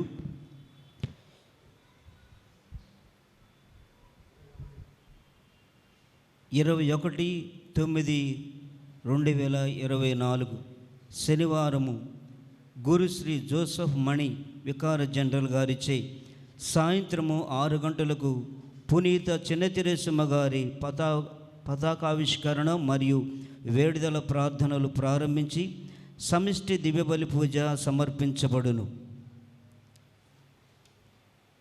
22/9/2024 ఆదివారము నిర్వాహకులు గురుశ్రీ ఆర్బి విన్సెంట్ గారు కొత్తపట్నం కొనియాడువారు. నీలంపాలెం అరోపాలెం ప్రాంతీయులు ఆ రోజు అంశము గర్వము వినయమును గురించి. 23వ తేదీ 23/9/2024 సోమవారము గురుశ్రీ సునీల్ గారు సీతారామపురము. ఆ రోజు అంశము అసూయ కనికరము. కొనియాడువారు నీలంపాలెం ప్రాంతీయులు. 24/9/2024 మంగళవారం నిర్వాహకులు గురుశ్రీ రాజారావు గారు మధురిపాడు. అంశము భోజన ప్రేము ఉపవాసము. కొనియాడువారు గోపాలనగరం, కమ్మపాలెం, కబాడిపాలెం. 25/9/2024 బుధవారం నిర్వాహకులు గురుశ్రీ ఎస్ బాలశివరెడ్డి గారు, అసన్నాపురము. అంశము మోహము పరిశుద్ధతము. కొనియాడువారు మహేంద్రనగర్ ప్రాంతీయులు. 26/9/2024 గురువారం నిర్వాహకులు గురుశ్రీ ఎం మాథ్యూ గారు, ఫతేఖాన్పేట. అంశము కోపము సహనము. కొనియాడువారు గోపాలనగరం ఎక్స్టెన్షన్, ఏడుగుండ్లపాడు ప్రాంతీయులు. 27/9/2024 శుక్రవారం నిర్వాహకులు గురుశ్రీ జార్జ్ విలియం గారు, కోవూరు. అంశము దురాశ దయాళత్వము. కొనియాడువారు Balaji Nagar, SNG home colony వెనుక వైపు ఇందిరా కాలనీ, అగ్రహారము, విజయనగర కాలనీ, సీతారాంపురము, కబాడిపాలెము, రామ్నగర్, పెళ్ళూరు హౌసింగ్ బోర్డు. 29/9/2024 శనివారము నిర్వాహకులు గురుశ్రీ ఎం హృదయరాజు గారు, కనిగిరి. అంశము విశ్వాసము విశ్వాసరహిత్యము. కొనియాడువారు ఇస్లాంపేట, నెహ్రూ కాలనీ, ఎస్ఎస్పురం ప్రాంతీయులు. 29/9/2024 ఆదివారము నిర్వాహకులు గురుశ్రీ అమల్ జోస్ అగస్టిన్ గారు, మంగళగిరి డివైన్ సెంటర్. అంశము సోమరితనము చురుకుదనము. కొనియాడువారు సలేషన్ గురువులు, కన్యాస్త్రీలు. 30వ తేదీ 30/9/2024 సోమవారము నిర్వాహకులు గురుశ్రీ జగన్ గారు, చీరాల. అంశము నమ్మిక నిరాశ. కొనియాడువారు త్రోవగుంట మరియు విచారణ యువతి యువకులు. 1/10/2024 మంగళవారము ఉదయం 9:30 మహాఘనత వహించిన Shri Shri Shri doctor Moses D Prakasam గారు, సింహపురి పీఠాధిపతులు, మరియు శ్రీ శ్రీ డాక్టర్ పి రాజారావు, ఏలూరు పీఠాధిపతులు గారిచి పునీత చిన్న తెరేసమ్మ గారి మహోత్సవ సమిష్టి దివ్య బలి పూజ సమర్పించబడును. సాయంత్రము 6:30 పురవీధులలో పునీత చిన్న తెరేసమ్మ గారి తేరు ప్రదక్షిణ, తదనంతరము పరిశుద్ధ వస్తువు ముద్రిట ఉండును. పై ప్రార్థనా కార్యక్రమను అందరూ కూడా విచ్చేసి ఆత్మీయ శారీరక మేలులు పొందవలని ప్రేమతో ప్రభుపేట ఆహ్వానిస్తూ ఉన్నాం. ప్రార్థించుదాము. దయచేసి కూర్చోండి ఒక నిమిషం. జ్ఞాన వివాహ ప్రకటన. నెల్లూరు మేత్రాసనం, ఒంగోలు విచారణ, సెయింట్ తెరేసా చర్చ్.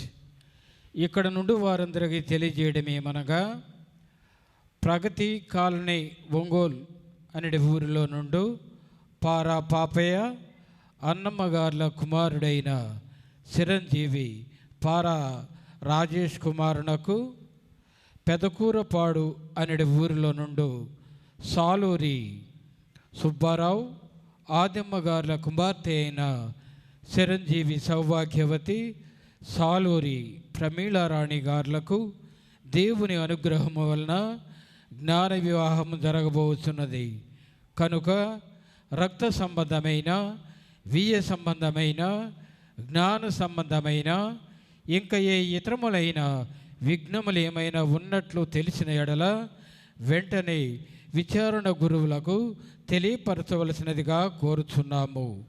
ఇది మొదటి ప్రకటన.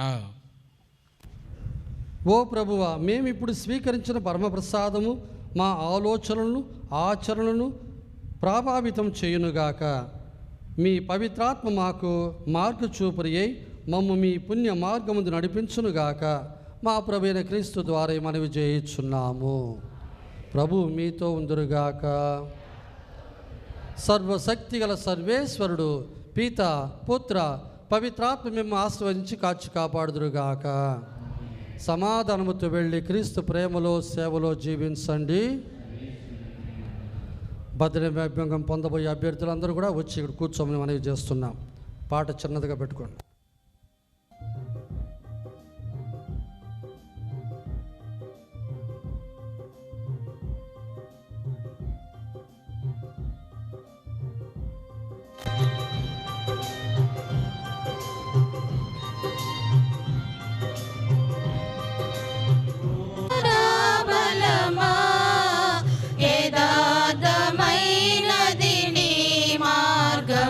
పరిపూర్ణమైనది నీ మార్గం ఓ దేవా.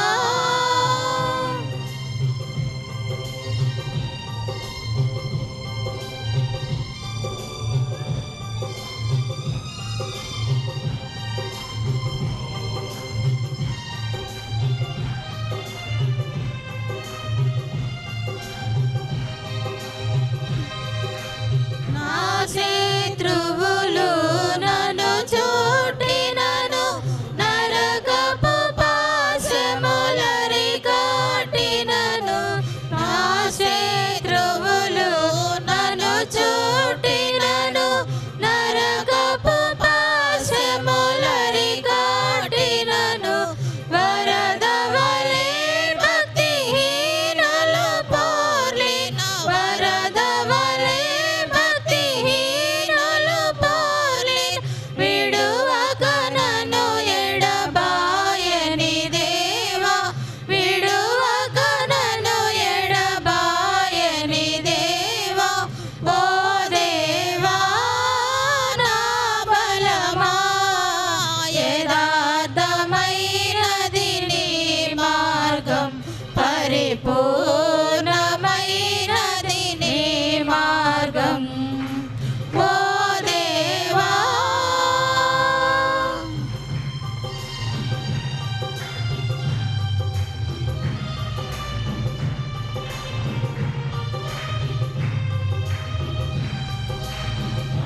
దీపమును వెలిగించువారు నా చీకటిని వెలుగుగా చేయు. నా దీపమును వెలిగించువాడు నా చీకటిని వెలుగుగా చేయు. జలరాశుల నుండి బలమైన చేతితో, జలరాశుల నుండి బలమైన చేతితో వెలుపల చేసిన బలమైన దేవుడు, వెలుపల చేసిన బలమైన దేవుడు. ఓ దేవా నా బలమా, యథార్థమైనది నీ మార్గం, పరిపూర్ణ